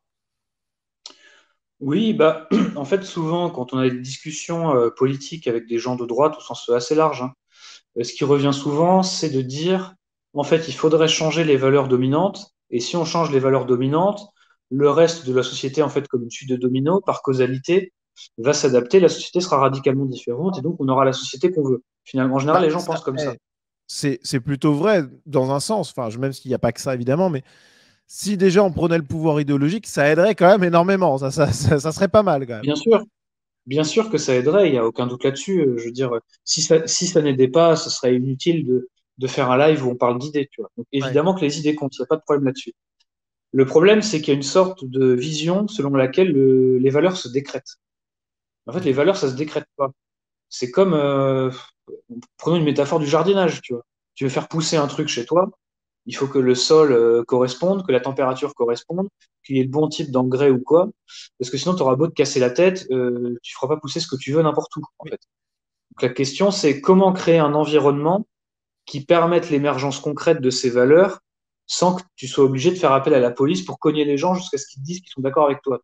donc en fait, si on Euh, prend la métaphore qui est excellente, que je ne connaissais pas, mais qui est très très bonne, si nos idées à nous, nos valeurs de droite, nos idées de droite, ce sont cette petite graine qu'on veut voir fleurir comme la fleur de la civilisation, même l'arbre de la civilisation, effectivement, on ne va pas la planter dans le désert où il n'y aurait pas de chance de le faire. Donc il faut créer un environnement autour qui permette que ces idées prennent racine, ouais, quoi, tout simplement. Et tout à fait. sans travail sur cet environnement autour, sur cet environnement concret, bah, on peut faire toutes les. Moi, c'est ce que je dis toujours, mais on peut faire toutes les essais parfaitement argumentés sur la supériorité de notre politique. Bah, si à côté il y a la télé H24, ça va être compliqué de faire quoi que ce soit dans le concret, quoi. Est-ce que c'est un petit, en fait, Ouais, c'est un petit peu ce que moi, alors les auditeurs de Sunrise doivent connaître, c'est-à-dire ce que j'ai esquissé dans la vidéo sur la Russie, ce que j'ai repris dans la vidéo précédente Perspective avec Antoine de la chaîne Egonon, cette idée presque mécaniciste, le terme n'est peut-être pas exceptionnel, mais enfin c'est le premier qui me vient à l'esprit, euh, que le, les circonstances, c'est-à-dire tout ce qui n'est pas idée en réalité, les circonstances ont un rôle absolument phénoménal, d'autant plus aujourd'hui, on est à l'ère du progrès technique, du pétrole et compagnie, euh, mais que en gros, on ne pouvait pas avoir le féminisme avant qu'il y ait le progrès technique qui justement sorte les hommes du champ, sorte les femmes du foyer et que tout d'un coup, tout le monde se retrouve quand même plus ou moins de manière graduelle, évidemment, dans le temps et compagnie, à peu près à égalité de travail, même si ce n'est pas la réalité parfaite, mais vous voyez ce que je veux dire. Ça, c'est beaucoup plus fort pour le féminisme que tous les essais féministes. Et en gros, ce que tu dis, ça rejoint un petit peu ça, c'est-à-dire que les idées, c'est bien, mais il faut avoir les circonstances avec pour ouais. les faire émerger.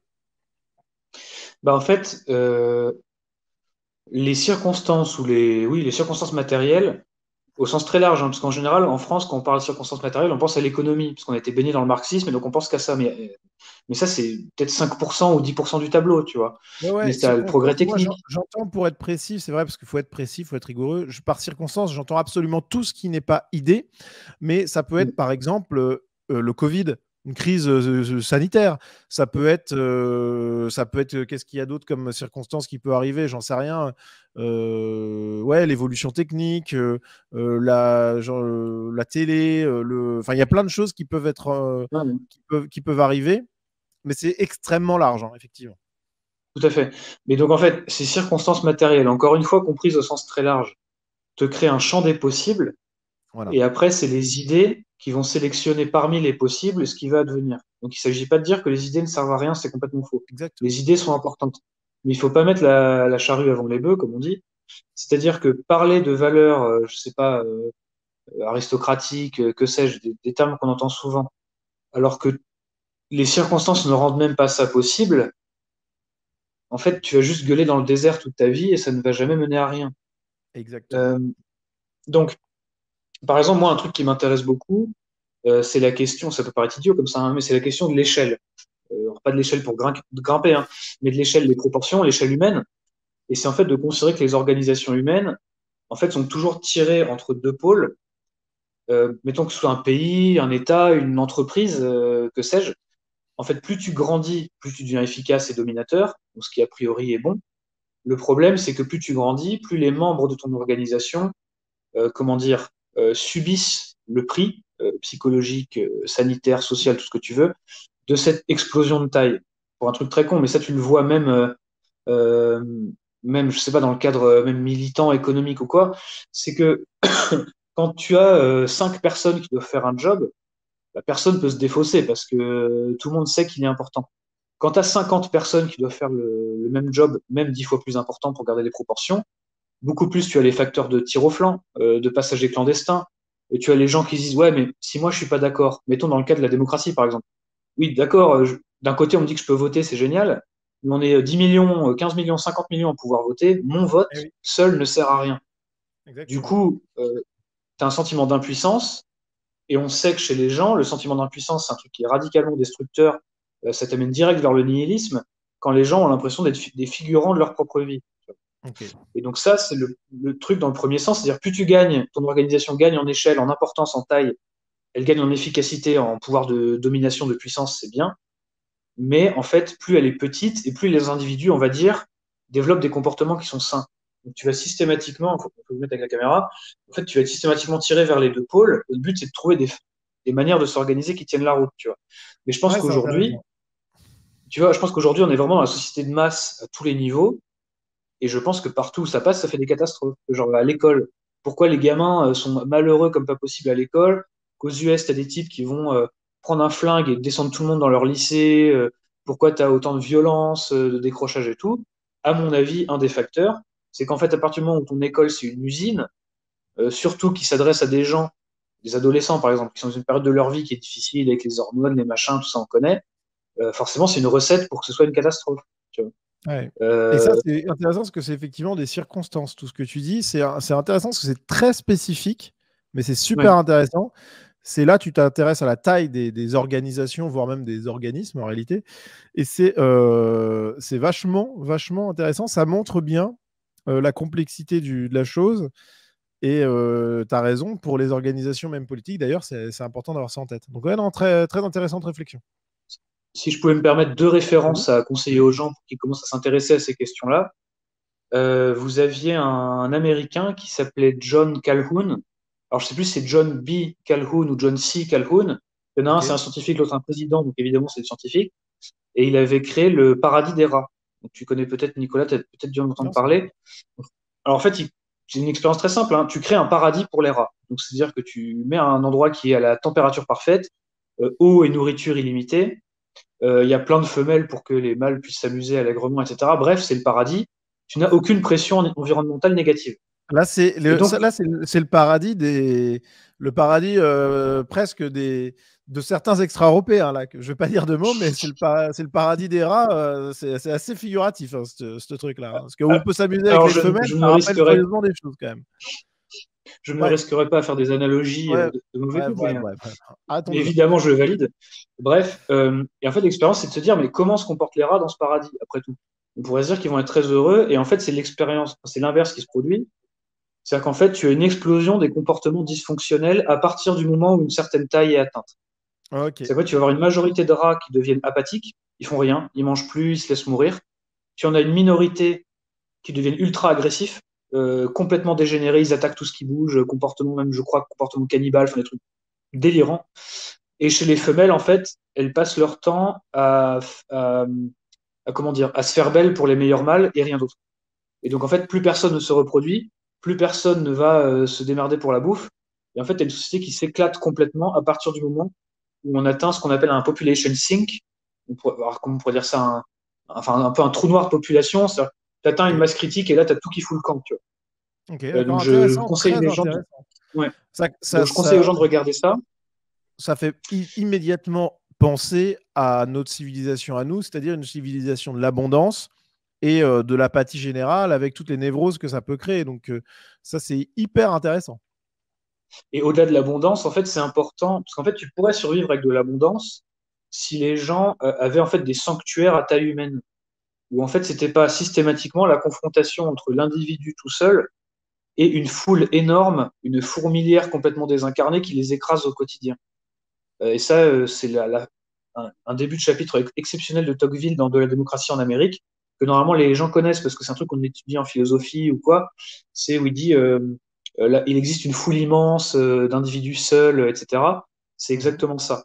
Et Ok. une deuxième référence que je conseille aux gens euh, pour aborder cette question-là, c'est un auteur qui s'appelle Léopold Koch, donc Ok. K-O-H-R, qui avait écrit, je crois qu'en français, c'était traduit par L'effondrement des nations, il me semble.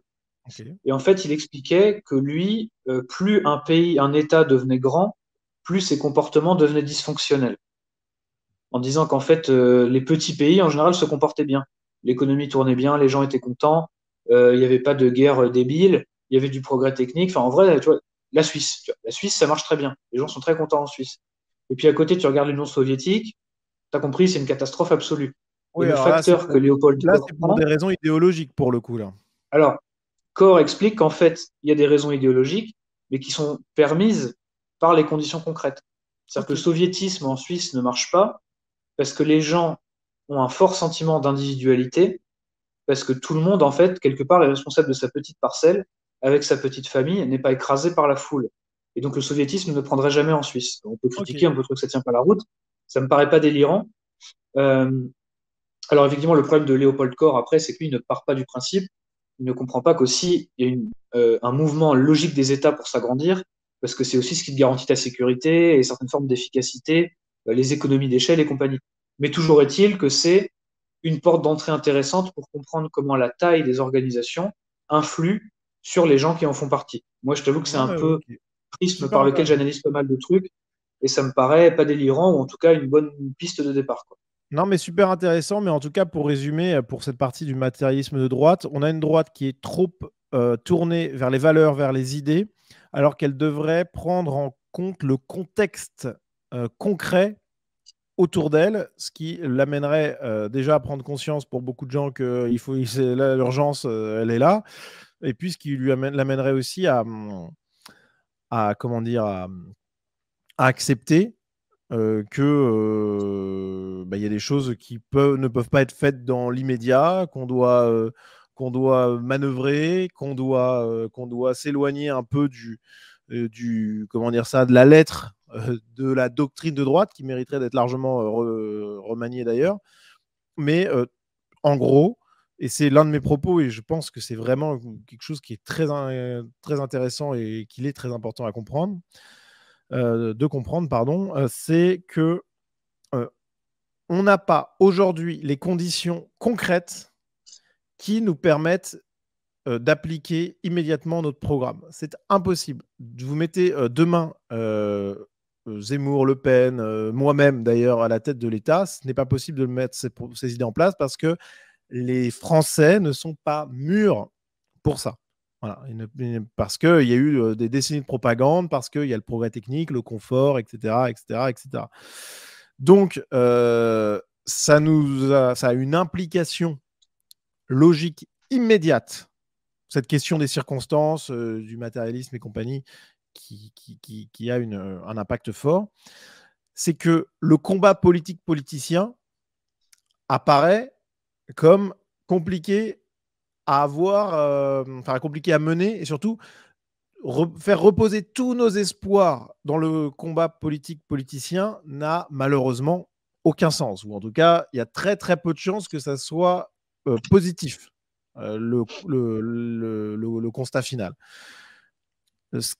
Concrètement, hein, je parle, il faut d'abord, ou conjointement, bien sûr, de manière concomitante, il n'y a pas de souci, mais il faut d'abord mener un combat idéologique. Il faut déjà définir nos idées, concrètement, ce qui déjà demanderait pas mal de boulot, parce qu'en réalité, plus on interroge avec rigueur et précision les postures de droite, plus on se rend compte que nos idées sont peut-être pas si, que nos postures ne sont peut-être pas si bonnes que ça.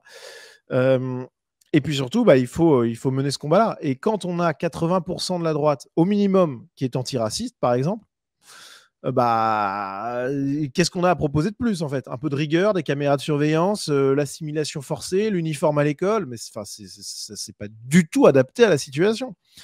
Donc, en tout cas, il faut déjà, cette étude des circonstances doit nous faire prendre conscience qu'on a un énorme travail à faire, sur les idées d'ailleurs, ce qui est paradoxal, mais ce qui se comprend, parce qu'on n'a pas défini nos idées et qu'elles ne sont pas majoritaires dans l'opinion. Et qu'avant et que sans le fait que nos idées soient majoritaires, ou en tout cas qu'elles atteignent une certaine masse critique de la population, on n'arrivera à rien politiquement. Je parle au niveau politicien. Donc ça, c'est intéressant à avoir, par exemple, comme analyse matérialiste de la situation. Voilà, les esprits ne sont pas préparés à notre victoire. Donc ça, c'est une grosse problématique. Bref. Si je peux me permettre vas-y. une remarque, en fait, les valeurs, c'est le dernier domino de la chaîne. C'est-à-dire que pour qu'il tombe, il faut que tous les autres dominos avant soient tombés. Et ces dominos avant qui tombent, en fait, c'est les conditions concrètes. On appelle ça conditions matérielles, circonstances, on appelle ça comme on veut. Mais on peut pas simplement se dire j'arrive au pouvoir, je décrète des nouvelles valeurs et le monde va changer. Ça peut accompagner un changement, ça peut l'amplifier, ça peut réduire le rythme de l'effondrement de notre civilisation, tout à fait, très bien. Mais il faut changer des choses concrètes. Par exemple, aujourd'hui, les Européens ne font plus d'enfants. Pourquoi? C'est une vraie question. Beaucoup de gens pensent que c'est simplement. Alors, soit ils n'ont pas d'idée, soit ils se disent ouais, mais c'est parce qu'ils gagnent pas assez d'argent pour faire une politique nataliste. Bon, moi je suis pour, mais il faut quand même se rendre compte à l'évidence que dans les classes supérieures, on fait moins de gamins que dans les classes pauvres. Donc, a priori, c'est par manque de pognon. Donc, quelles sont les raisons concrètes qui font que tu as des gens aujourd'hui qui disent non, mais en fait, on va pas faire d'enfants, ou alors je vais peut-être en faire un quand j'aurai 31 ans, j'aurai validé mon doctorat et ce sera formidable. Mais pourquoi en fait? En fait, d'abord, il faut comprendre ça. C'est pas juste quand on arrivera au pouvoir, on dira ouais, faites des gamins, vas-y, on vous lâche 10 000 balles, faites des gamins. A priori, ça marchera pas énormément. Donc d'abord, il faut comprendre quel est le comportement qui mène à ne plus faire d'enfants, par exemple. Et puis après, à partir de là, on peut trouver des leviers politiques et faire émerger de nouvelles valeurs. Mais c'est le dernier domino de la chaîne, là-dedans. Je suis d'accord, il faut bien identifier et puis toujours, d'ailleurs, on peut mettre les valeurs comme un peu comme lumière surplombante de notre analyse et de nos recherches, bien entendu, parce qu'on peut avoir, par exemple, sur cette question spécifique, on peut se dire, je mène mes recherches pour qu'on arrive à faire le plus d'enfants possible. Et il faut que ça, c'est une valeur positive. Mais par contre, il faut quand même essayer de comprendre pourquoi. Alors, est-ce que c'est médical? Est-ce que c'est environnemental? Est-ce que ce sont les perturbateurs endocriniens? Est-ce que c'est une question de pognon? Est-ce que c'est une question de loisir? Est-ce que c'est une question de justification psychologique type la planète, etc. etc. Il y a plein de choses qui rentrent en ligne de compte, mais tu as raison, on ne peut pas faire l'économie d'étudier les circonstances, le concret, pour mieux comprendre l'ensemble du monde et ensuite pour appliquer nos valeurs. Alors pour conclure cette émission, Roland, on va se tourner vers demain. Voilà, on a quand même balayé pas mal de sujets qui vont nous permettre de nourrir cette partie finale de cette émission. Donc le thème, c'est simple, c'est quelle droite pour demain? C'est un sujet qui m'obsède, je le dis régulièrement, je le redis une dernière fois, parce qu'on a des postures à droite, des valeurs qui semblent inaltérables, qui semblent gravées dans le marbre, et en réalité, quand on les interroge bah, on se rend compte que concrètement, c'est peut-être pas si incroyable que ça. Et notamment quand on regarde la droite actuelle. Voilà. Donc moi, j'ai mené pas mal de réflexions personnelles, puis ensuite avec divers intervenants que vous découvrirez, chers spectateurs de Sunrise, dans plusieurs numéros de cette série Perspective. Reste qu'il y a quand même beaucoup de choses qu'il faut interroger sur la droite d'aujourd'hui et donc pour avoir la droite de demain. Selon toi, cette droite de demain, quels doivent être ses grands axes et surtout avec quoi doit-elle couper de la droite d'aujourd'hui? Alors, le projet est ambitieux. Moi, je vais donner que quelques pistes parce que j'ai pas vocation à être le prophète d'une refondation idéologique, évidemment. Mais d'instinct, je dirais déjà qu'il faut se méfier des abstractions et des postures. Okay. Je pense qu'il faut être capable de faire simplement un éloge quelque part du concret et de la simplicité. Ce qui ne veut pas dire le simplisme, mais ce qui veut dire que, par exemple, il est évident pour l'observateur honnête que la société multiculturelle, multiethnique est un échec à tous les niveaux. Donc, il faut arrêter. Comment on arrête? Remigration. 36, on ne va pas y passer Ouais, toute la sauf nuit. que c'est compliqué dans la pratique. Mais Alors, bon. non, mais voilà. Voilà. Après, comment dire, une chose peut être simple à comprendre et complexe à mettre en place. Mais déjà, Oui, sur ok. la compréhension-observation, déjà, il faut ne pas chercher à compliquer ce qui n'a pas à l'être. Ok. De la même manière, on va dire, alors j'ai vu par exemple récemment que tu t'étais embrouillé sur Twitter avec Christian Bouchet, Oui. qui te disait que tu étais un valet des Américains ou je sais plus quoi, Ouais. Alors, je parce que tu précise pour ceux critiquais. qui ne connaissent pas, c'est Christian Bouchet, c'est un éditeur et auteur très, très. Alors, c'est marrant parce que c'est très ancienne droite en réalité, c'est-à-dire quelqu'un qui est. Alors, c'est une figure totalement marginale en soi. Je dis pas ça négativement ou positivement, mais c'est juste factuel. Il est très. Enfin, il ne représente pas grand-chose en termes de personnes qui le suivent. Hein. Ça doit être. C'est pas grand-chose. Mais par contre, il représente une droite à l'ancienne, c'est-à-dire très. Alors, très. Comment je vais dire ça? Très à l'ancienne sur plein de sujets, notamment sur des questions polémiques. Voilà. J'ai pas envie de le mettre dans l'embarras, donc c'est pour ça, même si c'est pas un type que j'apprécie euh, particulièrement, mais voilà. Mais non mais sur pour des questions résumer en polémiques, fait, et il est pour sur des résumer en questions fait, très, très anti-américaines. Pour lui, tout est à ouais, peu près complot. en fait c'est un grand nom de la tradition nationaliste révolutionnaire à l'ancienne qu'on Voilà. connaît en France. Donc, pour les gens qui situent un peu, voilà, cet univers-là. Et Un du peu coup sur sulfureux. Twitter, voilà. Et donc toi tu critiquais l'africanisation de la culture française. Oui, Et lui te disait, non, mais en fait, c'est une conséquence de notre américanisation. Euh, exactement. Ce qui est une erreur incroyable. Incroyable. et moi, tu vois, je dirais, autant je peux tout à fait admettre l'idée que une certaine influence américaine puisse, par exemple, amplifier notre africanisation. Admettons, tu vois. Il n'empêche qu'en fait, il y a africanisation. Enfin, il y aurait africanisation même sans les Américains. Ah bah, évidemment. Parce qu'à partir du moment où tu as une population africaine chez toi, la culture s'africanise. Tu vois. Je te jette de l'eau Non, mais dessus, tu vas devenir mouillé. Tu vois, je me permets de prendre cet exemple-là parce que il est, il est exceptionnel. En réalité, les types t'accusent. J'en veux pas aux mecs qui disent ça sans avoir trop réfléchi à la question, il n'y a pas de souci. Par contre, ceux qui le disent en ayant réfléchi à la question, là, pour moi, il y a un gros problème intellectuel. Ce que ne comprennent pas ces gens, c'est qu'ils te disent, oui, voilà, vous voyez, ils utilisent le wokisme, ça vient des États-Unis et ça arrive en Europe pour nous détruire l'Europe. Et ils sponsorisent des communautaristes en France pour détruire la France et nous vassaliser encore un peu plus. Sauf que je pose la question à ces gens-là. Pourquoi, dans ces deux cas, que ce soit le fameux wokisme, qui est en fait le gauchisme, et la communautarisation, les États-Unis eux-mêmes sont dans ces logiques-là. C'est-à-dire que le gauchisme est totalement prégnant dans les universités américaines et la communautarisation avec comment dire ça, les Afro-Américains communautarisés et compagnie, c'est le cas aux États-Unis. Je veux dire, les États-Unis, l'État profond américain tout puissant, la CIA et compagnie, les types, ils savent parfaitement que pour détruire une nation, il faut du wokisme et il faut sponsoriser les Black Lives Matter, mais chez eux, ils le font aussi, ou ils le tolèrent aussi. Ça n'a pas de sens en réalité. Et d'ailleurs, il faudrait vraiment que j'en parle parce que c'est un sujet qui n'a tellement pas de sens que c'est énervant. Mais les États-Unis sont touchés par les mêmes mots que l'Europe. Exactement les mêmes mots. Et c'est pas parce que Rokhaya Diallo, elle va faire un stage à Harvard ou au Washington Post ou je sais pas quoi, ou à l'ONU, que la CIA, du coup, la finance et a permis son éclosion. Non, non, pas du tout. C'est juste que c'est vu comme une voie des droits civiques. Et aux États-Unis, il y a toute une branche de l'État, si ce n'est d'ailleurs la majorité, qui est soumise à cette logique égalitariste et donc à la promotion des droits civiques. C'est pas et ils le voient pas comme une attaque contre nous. Pour eux, c'est une logique qui est bonne en soi. Et c'est pour ça d'ailleurs qu'ils le tolèrent chez eux. Ils sont pas cons quand même. Les mecs se mettent pas un flingue, braquent pas sur la France un flingue qui sont eux-mêmes en train de se mettre sur la tempe. Ça n'a pas de sens. Donc voilà pourquoi ce truc-là est délirant. Et je finirai juste sur cette question. Je suis désolé, c'est long là encore, mais qui explique, qui revient sur les questions des circonstances. Comment dire ça, le gauchisme, le wokisme et surtout, on va dire, le gauchisme extra-européen, voilà, il aurait été sécrété de l'exacte même manière en France, même sans aucune intervention. Et d'ailleurs, il n'y a pas eu besoin de beaucoup d'interventions, ne serait-ce parce que déjà, le gauchisme intellectuel, il est largement né en France, avant d'être exporté aux États-Unis, clairement.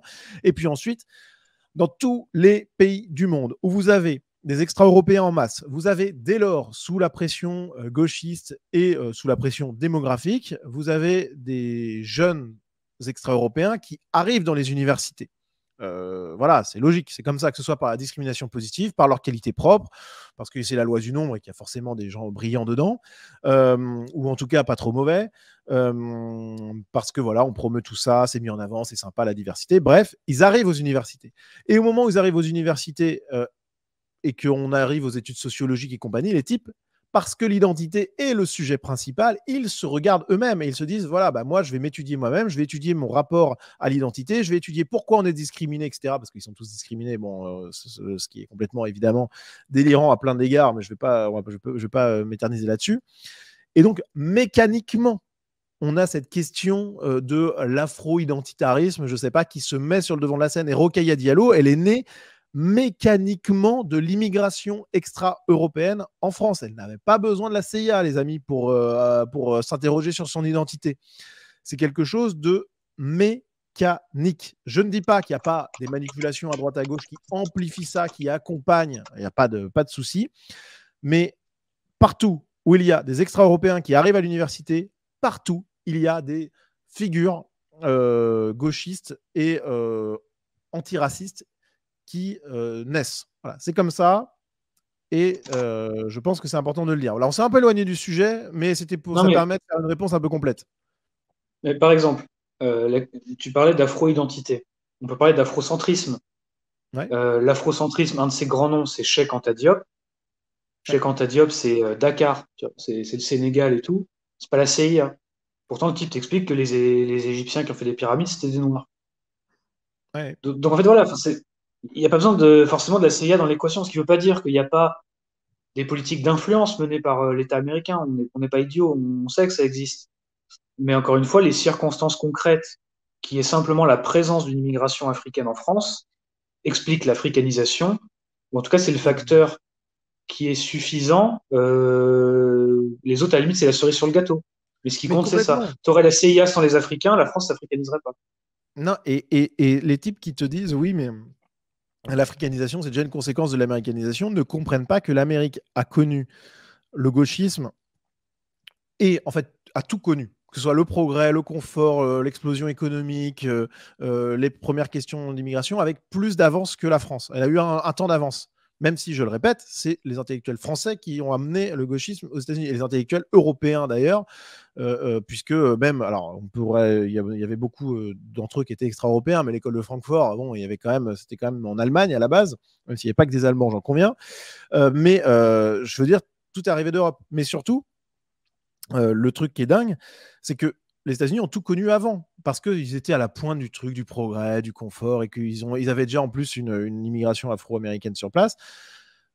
Mais c'est pas parce qu'ils ont connu ça avant que ça en fait les instigateurs chez nous qui avons connu ça en fait mécaniquement plus tard. C'est pas l'américanisation qui amène l'africanisation. C'est une erreur absolue de penser ça, une erreur absolue qui est en fait sécrétée par un énorme défaut de la droite qui pourrait s'expliquer de plein de manières, je ne vais pas rentrer dans les détails maintenant, mais aussi par une fascination tiers-mondiste qui met le méchant américain, le méchant occidental comme ennemi principal, ce qui est une erreur idéologique totale. Voilà, en ce moment, je suis en train de réfléchir sur cette question, mais c'est une erreur totale, à mon avis. Je ne sais pas ce que tu en penses. Oui, bah, c'est-à-dire, pour moi, parce qu'en fait la question c'était quel avenir pour la droite ou quelle droite pour demain. Je pense que si on veut être encore une fois efficace et répondre aux enjeux, il faut lâcher, mais alors sans aucune pitié, sans aucun regret, tout le bagage tiers-mondiste. Ouais. C'est-à-dire qu'on peut pas conserver ça, c'est pas possible. Je veux dire, déjà parce que ça me paraît toujours très étrange et très matiné d'exotisme, cette admiration pour l'Iran des mollahs, pour je sais pas quelle dictature absurde où les types ont même pas l'eau courante. Qu'est-ce qu'on en a à secouer en fait concrètement? Ces Non, mais types-là nous détestent. On peut dire qu'ils ont des mauvaises raisons. Toujours est-il qu'ils nous détestent. Ce sont des adultes responsables. Ils sont maîtres de leurs actes et ça va pas changer. Et c'est pas parce que vous allez vous pointer chez eux avec un drapeau palestinien qu'ils vont vous adorer. Il faut arrêter ça. Donc ces types-là vous détestent, ne font pas partie de votre civilisation. Je veux dire, vous avez toujours des nationalistes qui vont soutenir l'Iran. Est-ce que vous avez déjà vu un Iranien combattre pour le droit des peuples indigènes d'Europe? ouais. Moi, ça saute pas aux yeux, tu vois. Non, Donc en non, fait, clairement. c'est la même posture en fait de d'assistanat mental où en fait c'est toujours au sauveur blanc de prendre le fardeau du monde sur ses épaules. Ouais. En fait, non, c'est leur problème. C'est-à-dire que le droit des peuples à disposer d'eux-mêmes, le corollaire, c'est le devoir des peuples à se démerder eux-mêmes aussi. Donc nous Oui, n'avons puis il y a pas surtout un d'engagement truc face à ces gens-là. il y a quand même quelque chose qui moi, me choque à chaque fois, c'est que les types qui. Alors, de toute façon, tout découle de là. C'est pour ça que là, en ce moment, je suis en guerre contre ça. De plus en plus, je me sens en guerre contre ce penchant anti-occidental qui fait des Américains le diable absolu. Ce sont des adversaires géopolitiques, économiques, tout ce que tu veux, bien sûr. C'est une évidence, c'est de limpidité absolue. Mais euh, l'anti-américanisme, l'anti-occidentalisme, qui fait de ces États-Unis l'ennemi vital, c'est déjà, à mon avis, une lecture fautive de tout ce que je viens de t'expliquer, c'est-à-dire qu'en fait, ils étaient juste en avance et ils ont connu les mêmes choses mécaniquement que nous, avec des degrés différents, même s'ils ont pu évidemment jouer un peu de leur rôle par leur service, ce qui est de bonne guerre. Mais ce qui est absolument incroyable là-dedans, c'est que les types par anti-américanisme vont soutenir du coup des extra-européens, ce qui, au moment où on est nous-mêmes envahis par ces extra-européens, n'a pas de sens. On ne peut pas être tiers-mondiste alors que le tiers-monde se presse à notre porte. Ouais. Voilà, parce qu'il y a un moment où ça fait bug. On va dire non, ne rentrez pas, mais vous êtes quand même des valeureux combattants contre l'empire du mensonge et du mal. Bravo les gars, mais rentrez pas trop quand même chez moi. Ça n'a pas de sens, ça disjoncte. Et puis surtout, ce qui est hallucinant là-dedans, c'est que tous ces types-là, mais qu'est-ce qu'ils attendent pour aller vivre? Alors que ce soit en Russie, hein, parce que même la Russie qui est en leur faveur, bah, les gars, allez-y vivre. Vous allez voir ce que c'est un pays où ça va être un peu plus compliqué d'être dans le confort et d'avoir des positions dissidentes. Vous allez voir ce que c'est. Allez vivre en Iran, ok. Allez vivre même au Liban, allez vivre en Afghanistan, en Corée du Nord, et allez-y. Je recevais récemment quelqu'un qui me disait la seule chose qu'il retenait d'aller vivre en Iran, loin de l'enfer occidental, c'était sa famille. Mais en fait, si l'Occident est en train de pervertir de manière absolument définitive et immonde les jeunes, par exemple, le devoir d'un bon père de famille, c'est de les soustraire de cette emprise à tout prix. Donc normalement, il faudrait y aller. En réalité, ces mecs-là n'y vont pas parce qu'ils ne croient pas profondément à ce qu'ils disent. Même les plus hallucinés, même les plus convaincus, au fond d'eux-mêmes, ils ne vont pas aller vivre en Iran, en Russie ou en Corée du Nord. Parce qu'en réalité, c'est une posture. Putain, c'est ça le problème, c'est que c'est une posture. Les postures, on n'en veut pas, on veut les interroger. Les mecs qui disent « j'adore les sociétés traditionnelles avec des valeurs magnifiques », en fait, c'est pas du tout ça en réalité, parce que là-bas, le porno dans les sociétés arabo-musulmanes super traditionnelles, c'est un truc pas possible. Le rapport aux femmes, c'est absolument immonde, même pour les mecs qui se disent antiféministes. Bon, bref, je veux dire, personne ne va au bout de ses idées, parce que c'est de la posture. Et le tiers-mondisme, c'est une posture. Alors déjà, c'est critiquable en tant que tel, parce qu'une posture doit être critiquée, mais en plus, c'est critiquable parce que idéologiquement, ça nous met dans la merde. Ça nous fait adorer des peuples qui viennent nous envahir. Ce n'est pas possible. Bref, j'arrête là, mais sur le Non, tiers-mondisme, mais c'est vrai oui. qu'il y a un sujet. Non, mais oui, mais d'ailleurs, et d'ailleurs, à droite, on a la chance d'avoir des tiers-mondistes qui ont admis leurs erreurs. Par exemple, quelqu'un comme Guillaume Fay, Oui, dans les années 80, sa première période, il défend l'alliance euro-arabe contre l'ennemi américain. Et puis à exactement. partir des années 90, la fin des années 90, début 2000, quand il revient en politique, il dit le monde a changé, les rapports de force sont différents, la configuration est différente, donc mes idées sont différentes parce que les enjeux ont changé. Et donc, il faut considérer les États-Unis comme l'adversaire principal pour les raisons que tu as évoquées, l'économie, la géopolitique, tout ce que tu veux. Mais ce n'est pas un ennemi. Déjà, c'est des Exactement. gens qui sont radicalement moins différents que nous, que les extra-européens. Mais Et bien surtout, sûr. les Américains voudraient plutôt nous dominer que nous détruire. Alors que si demain, tu donnes à l'Algérien moyen un bouton sur lequel il appuyer pour Ouais. transformer l'Europe en parking, il va pas avoir un cas de conscience, tu vois. Ça va être bip, bip, Exactement. bip, voilà, c'est terminé, tu vois. Donc, Exactement. la distinction entre l'adversaire et l'ennemi. Et même Mais quelqu'un qui oui. est encore une fois beaucoup plus radical et qui est revenu là-dessus, c'est quelqu'un comme Philippe Bayet, par exemple, qui était le principal introducteur de Evola en France, le principal Ok, je connais traducteur, pas du tout. introducteur. Et Bayet était très là-dedans. L'alliance des traditionalistes d'Europe Ouais, c'est de la merde, putain. et du monde musulman contre le matérialisme bourgeois occidental du shaitan, machin. Il est revenu dessus en disant en fait c'est du flanc, tu vois, ça tient pas la route. Ah oui. C'est-à-dire que Mais déjà, c'est toute la si on politique. défend une tradition, c'est pas la tradition, c'est notre tradition. Exactement. On peut défendre notre tradition et puis aussi notre peuple accessoirement, parce que la tradition au milieu d'une favela, moi, ça me chauffe pas trop, tu vois. Ouais. Et puis, politiquement, le tiers-mondisme, encore une fois, et ça tient plus la route, tu vois. Donc, t'as des Ouais. mecs qui sont revenus dessus. Donc, comme quoi, c'est possible, hein. Ouais, Moi, je ouais, préfère complètement. quelqu'un qui s'est planté et qui est honnête. Par contre, les gens qui sont dans cette posture-là, qui n'assument pas, et puis qui te défendront ça jusqu'à la mort, mais qui continueront à habiter dans leur petit quartier ou etc., ça te pose problème quand même. Je veux dire, Bah, concrètement, est-ce que nous avons un destin en commun avec euh, trois quarts des pays absurdes du globe, qui seront ouais. toujours des pays nuls? Je veux dire, l'Inde, ça fait 50 ans qu'on te dit dans 10 ans c'est une superpuissance. On va Ouais. attendre combien de temps, tu vois? Mais oui, non, mais c'est Et en comme la fait, Chine, l'Inde. Ça, c'est du pipeau total. Mais de toute manière, le gros problématique, la grosse problématique en plus de cette vision-là, concrètement, c'est quoi?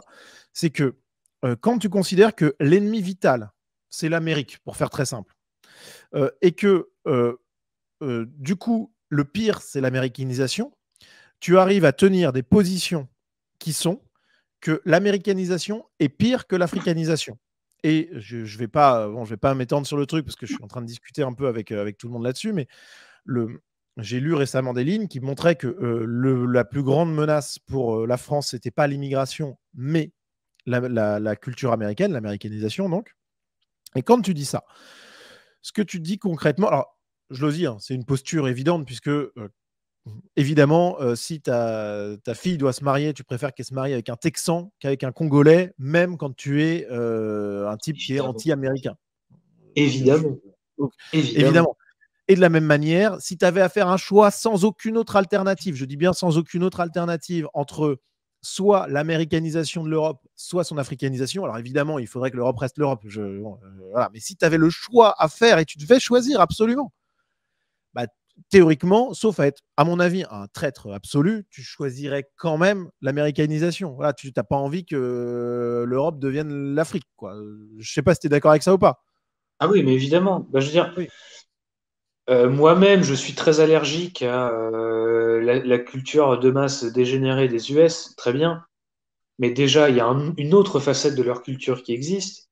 Parce oui, que c'est comme si, et exact. ça on en avait déjà parlé en off, c'est comme si on disait, non mais moi je suis contre la francisation de la culture américaine. Est-ce que la culture française, c'est, je sais pas, Iseut, Aya Nakamura, machin. N'importe quel Français comprend que c'est très malhonnête de dire ça. Il y a Exactement. autre chose. Pour les US, Oui. c'est pareil, déjà. Et puis c'est plus facile, oserais-je dire, c'est plus facile d'enlever le McDo de ton quartier que d'y enlever la mosquée. Oui, T'as moins de risques de menaces de mort. Enfin, c'est évident, tu vois. exactement. Donc, Non, non, mais tu as bon, complètement voilà, raison. c'est tout, en fait.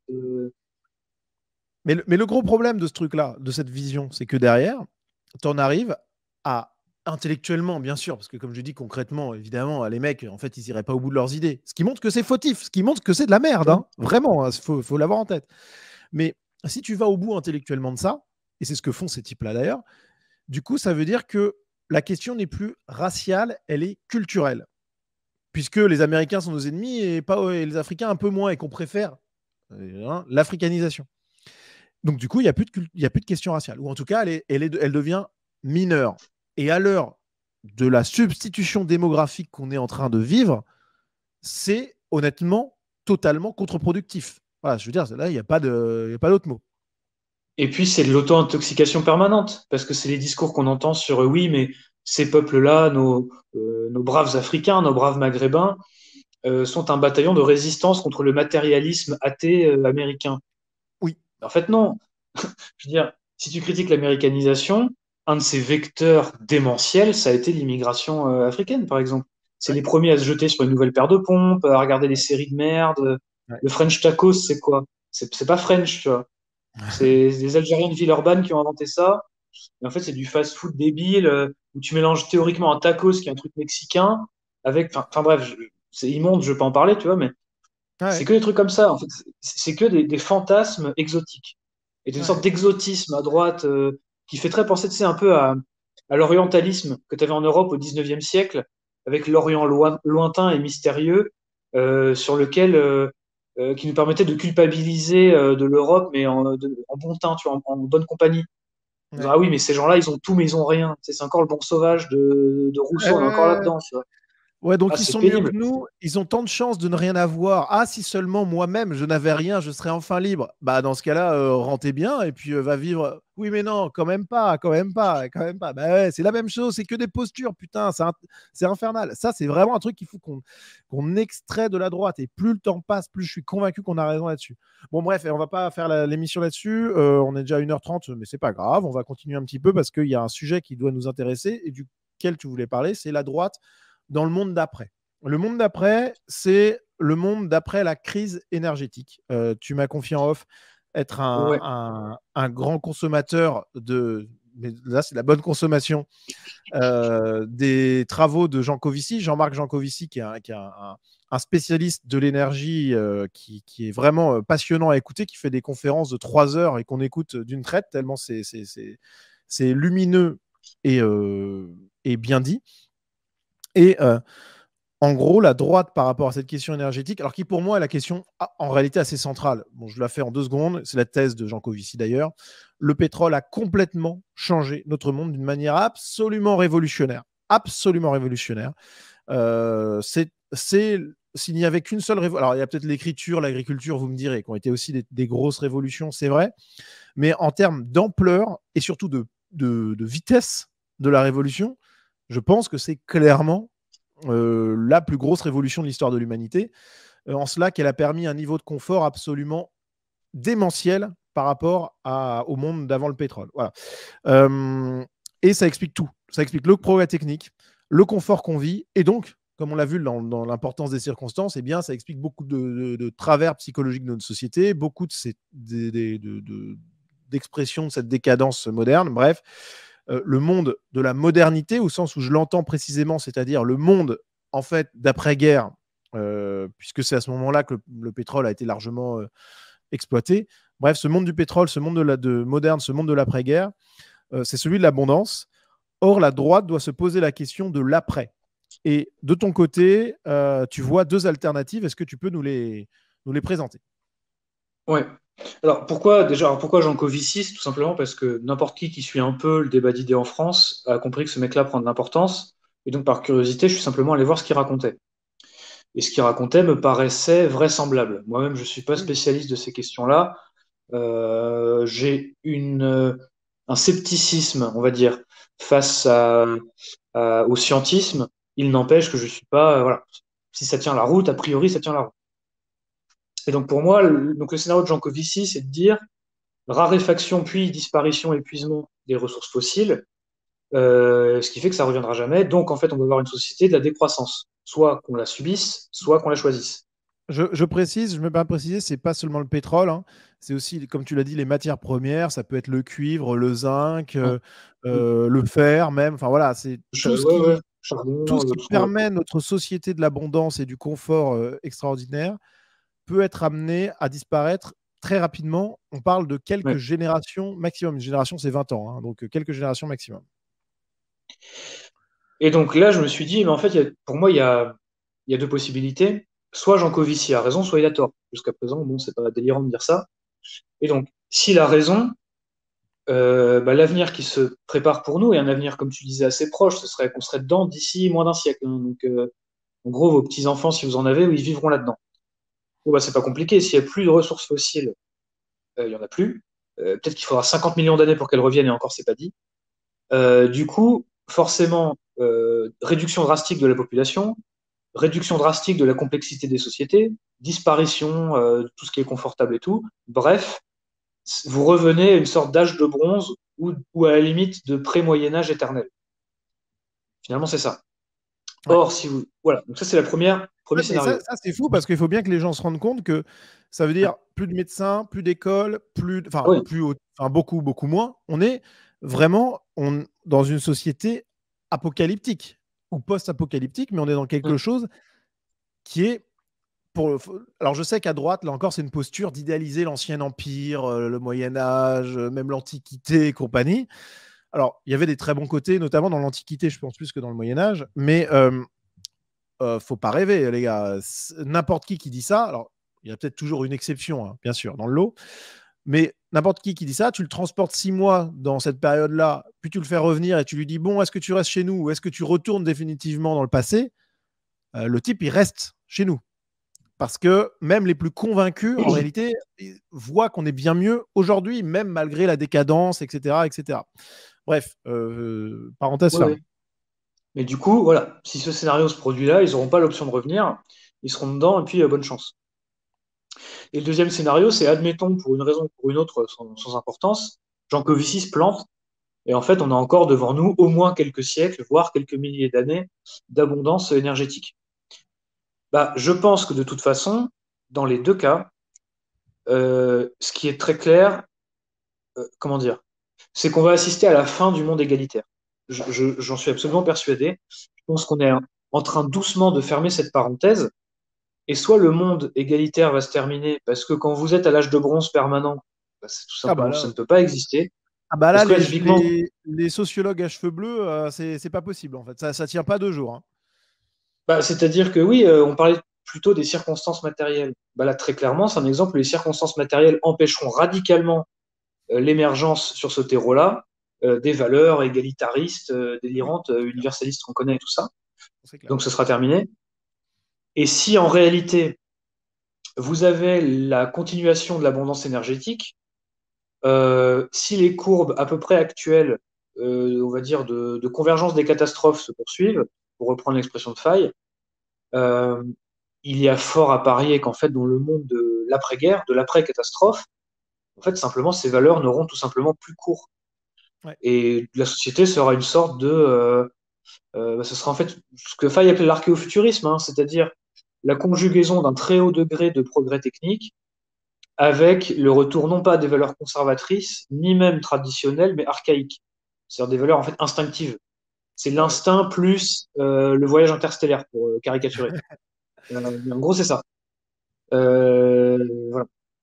Non, mais c'est Bon, intéressant parce que et effectivement donc, l'alternative, elle est violente. Mais c'est la ah réalité. oui, Les gens ne le comprennent pas, mais c'est la réalité. Donc c'est intéressant que tu développes ça. et donc c'est pour ça que on avait beau parler des circonstances matérielles plus tôt, le combat d'idées importe, comme on l'a dit, et je pense que dès maintenant, en fait, il faut s'atteler à faire une critique radicale mais intelligente, structurée, etc., tout ce qu'on veut, mais une critique radicale tout de même de la religion égalitaire, de la religion égalitariste, parce Ouais, que le jour où l'édifice se casse la figure, bah, comme on le disait plus tôt, les circonstances concrètes vont changer, le champ des possibles va s'ouvrir, et il faut que exactement. dans cette compétition, pour prendre le contrôle du champ des possibles, ce soit nous qui ayons le leadership, Tout et à pas fait. des gens Tout à fait. qui revendent une nouvelle utopie délirante. Et donc, il faut commencer le travail dès maintenant. C'est-à-dire que la révolution bolchevique se fait en 17. En fait, il y a un long travail de préparation et de conjugaison des idées avec le concret. Parce que tu lis Marx tout seul, c'est du gloubi-boulga, concrètement, ça veut quasiment rien dire. Mais en fait, tu as Lénine qui débarque et qui dit, bon, c'est pas mal, mais il y a quand même pas mal de trucs, ça tient pas la route. Et donc, il coupe des pans entiers, il fait un paquet de trucs qui seraient en réalité des hérésies d'un point de vue purement marxiste. Il fait son œuvre pour en fait la faire coller au réel, bien plus que dans l'autre sens. Et puis après, il prépare le terreau révolutionnaire. Puis après, il y a toujours un peu de chance, parce que dans l'histoire, il y a toujours un peu de chance d'imprévu. Toujours. Les Allemands le renvoient en train blindé pour s'en débarrasser, ils le renvoient en Russie. Bon, ils n'ont pas trop conscience de ce qu'ils font, ça arrive. Et puis là, boum, révolution bolchevique, et c'est la plus grande dictature que l'humanité ait connue pendant 70 ans. Bon, bah, nous, c'est un peu ça, finalement. Il Ouais, je suis faut d'accord. qu'on prépare le terreau doucement à notre manière, sérieusement. Ce sera voilà, de la patience, de la résolution, sera un gras, certainement. Mais en fait, ces choses-là peuvent changer très vite. C'est-à-dire que là, Ouais. on a l'impression d'être à une époque où rien ne change jamais. Tu sais, d'abord une crise économique, bah, rien ne change. Tu as une crise des réfugiés, rien ne change. Et à chaque fois, on se dit, ouais, mais ça change jamais. Le candidat de droite, il passe jamais aux élections, c'est chiant, tu vois. Et c'est vrai, mais en fait, euh, rien ne va changer jusqu'au jour où ça va tout changer. Et c'est un peu un Non, mais cliché de dire ça, je suis mais ça d'accord. peut aller très très vite. Non, non, mais je Je suis pense qu'en d'accord. Et... 1988, en 1988, personne se dit, dans 3 ans, il n'y a plus du RSS. Tu vois. ouais. Je pense que les gens sentent bien que ça perd de la vitesse, ils sont pas bêtes. Ils disent, bon, allez, ça va peut-être être retapé, ou alors ça va durer encore 30 ans ou 50 ans, ou alors on va mettre un nouveau secrétaire général, ou on sait pas, tu vois. Puis après, boum, 3 ans après, t'as plus rien, et c'est la Ouais. catastrophe, le truc s'est effondré. Tu vois. Là, je pense qu'on est un peu là-dedans. Non, non, mais tu as totalement raison. Et c'est vrai que nous, on a le boulot de structuration idéologique et de toilettage, mais même pas de toilettage d'ailleurs, de nettoyage idéologique de la doctrine de droite qui est euh, déjà d'une première partie datée sur plein de points, clairement, et qui de l'autre est fautive. Moi, je pense qu'il y a vraiment des erreurs assez incroyables. Alors, là, le but de cette émission, c'est de s'interroger, c'est pas d'asséner. Mais plus je réfléchis, plus j'interroge de personnes, parce que tu n'es pas la première personne que j'interroge. Je ne sais pas dans quel ordre je vais mettre les vidéos exactement, mais plus je me rends compte qu'il y a, en tout cas au sein de la jeunesse de droite, euh, un grand courant euh, chez la jeunesse idéologique et intellectuelle et on va dire en première ligne. Il y a vraiment un grand courant réformateur, on va dire, mais plutôt révolutionnaire d'ailleurs, qui est de couper avec les postures datées, voilà, les postures erronées, et de préparer l'avenir avec quelque chose de neuf. Donc ça, c'est pour le coup très intéressant. Et c'est vrai que nous, ça va être notre mission parce que le monde de demain, il va être complexe. Je rappelle en France, enfin je ne vais même pas le rappeler parce que vous les avez déjà en tête, mais les données démographiques en France, au Royaume-Uni, on les a eu récemment. On a les données ethniques aux États-Unis d'ailleurs. Les États-Unis d'ailleurs, le grand diable qui va s'effondrer, hein, clairement. Qui va participer, qui va ça va être la sécession là-bas, c'est une évidence. Enfin, je veux dire, à long terme, si ça se continue comme ça sera la sécession. Ce sera la sécession aussi chez nous, certainement, à moins qu'il y ait une remigration, mais bon, ça, c'est encore un débat. Mais dans le monde de demain qui arrivera, nous, on devra être solide sur nos appuis et nos appuis idéologiques d'abord. Parce que si on ne sait pas de quoi on parle, si on ne sait pas ce qu'on défend, bah putain, bah on a quoi défendre en fait. Rien, à part notre famille et nos amis, ce qui est déjà une excellente chose en soi, ce qui est déjà la base en réalité. Mais si on ne défend pas le tout, si on ne défend pas la civilisation européenne, l'identité française et compagnie, bah on ne sert pas à grand chose, quoi. Bref, donc va falloir être bien précis. J'espère qu'on a fait le tour. Est-ce que tu vois des choses qu'on aurait pu oublier éventuellement? Moi, je dirais une dernière chose très courte, qui serait plutôt une forme Vas-y. de conseil. Ce serait plutôt pour les néophytes ou les plus jeunes qui nous écoutent et qui seraient plutôt convaincus par ce qu'on dit, mais qui se diraient, oui, mais ce travail de refondation, je ne vais pas le faire tout seul, c'est une tâche démentielle. Ben, moi, je dirais pour identifier les idées qui valent le coup, euh, j'aime bien dire, enfin, on reconnaît un arbre à ses fruits, en fait. Et donc, quand une idée vaut le coup, les gens qui suivent cette idée, en général, sont des gens de qualité. Et donc, si jamais vous hésitez un peu dans vos options idéologiques ou philosophiques ou quoi, essayez de vous rapprocher des gens qui vous paraissent les plus sains, les plus fiables, les plus loyaux, les plus généreux, les plus courageux, enfin toutes les vertus humaines classiques. Et en fait, ça vous donne déjà un élément pour vous orienter, c'est déjà une pré-boussole. Donc c'est important aussi, au-delà du travail de refondation idéologique, reconnectez-vous avec des gens sur qui vous pourrez compter et vous pouvez compter dès maintenant. Voilà, pour vous entourer tout simplement de gens de qualité qui partagent cette philosophie-là et qui vont pas vous lâcher parce qu'ils ont appris que vous avez fait une blague sur un réseau social et qu'ils vont vous traiter de facho et vous larguer. Donc c'est aussi important de conjuguer ce travail de refondation idéologique avec un travail de reconnexion avec des cercles sociaux, des gens tout simplement, quel que soit dans l'associatif, le militantisme, le que sais-je, le culturel, le sportif, qu'importe. Mais il est très important de ne pas se contenter de passer sa vie avec les gens qui ont été mis sur votre chemin par pure circonstance. Je suis d'accord avec toi, évidemment. Et voilà, on est tout en fait, un grand nombre de personnes à se poser les mêmes questions au même moment. Je vais faire je vais me jeter un peu des fleurs, mais je pense vraiment que je suis un peu à la pointe de ça et je suis peut-être même un initiateur de ce truc-là. Donc, franchement, ça me fait vraiment plaisir. J'ai l'impression un peu en fait, on est plein à avoir ces idées-là en même temps, et même peut-être depuis longtemps, en germe, parce que c'est des choses sur lesquelles on réfléchit sans doute, toi comme moi, depuis longtemps. Mais là, je sens un gros mouvement. Et derrière nous, il n'y a pas que Roland, moi, toutes les personnes que vous avez pu voir passer sur Sunrise et tenir un discours similaire. Il y a des gens qui se bougent, qui réfléchissent et qui sont tous jeunes, intelligents et motivés. Donc, rassurez-vous, vous n'êtes pas seul. Si effectivement vous entendez cette émission et que vous dites ouais, c'est pas mal ce qu'il dit, mais bon, voilà, comment on va faire? On y va. On va y aller. Ces émissions, c'est qu'un prologue à quelque chose qui, j'espère, sera riche, fécond et surtout qui permettra de sauver la France, l'Europe et donc, qui sauve la France et l'Europe, sauve le monde, puisque le monde et comment dire ça simplement, la beauté du monde et la grandeur du monde, c'est quand même, grosso modo, les Européens qui en ont fait et qui en font toujours la plus grande part. Voilà. Bref. Bon, bah écoute, Roland, en tout cas, c'était un plaisir de t'avoir. C'était une émission qui était longue, qui était dense, mais qui, je pense, était satisfaisante. Donc, j'espère qu'elle plaira à tout le monde. Donc, bah écoute, merci à toi d'être venu. Merci Nicolas pour l'invitation.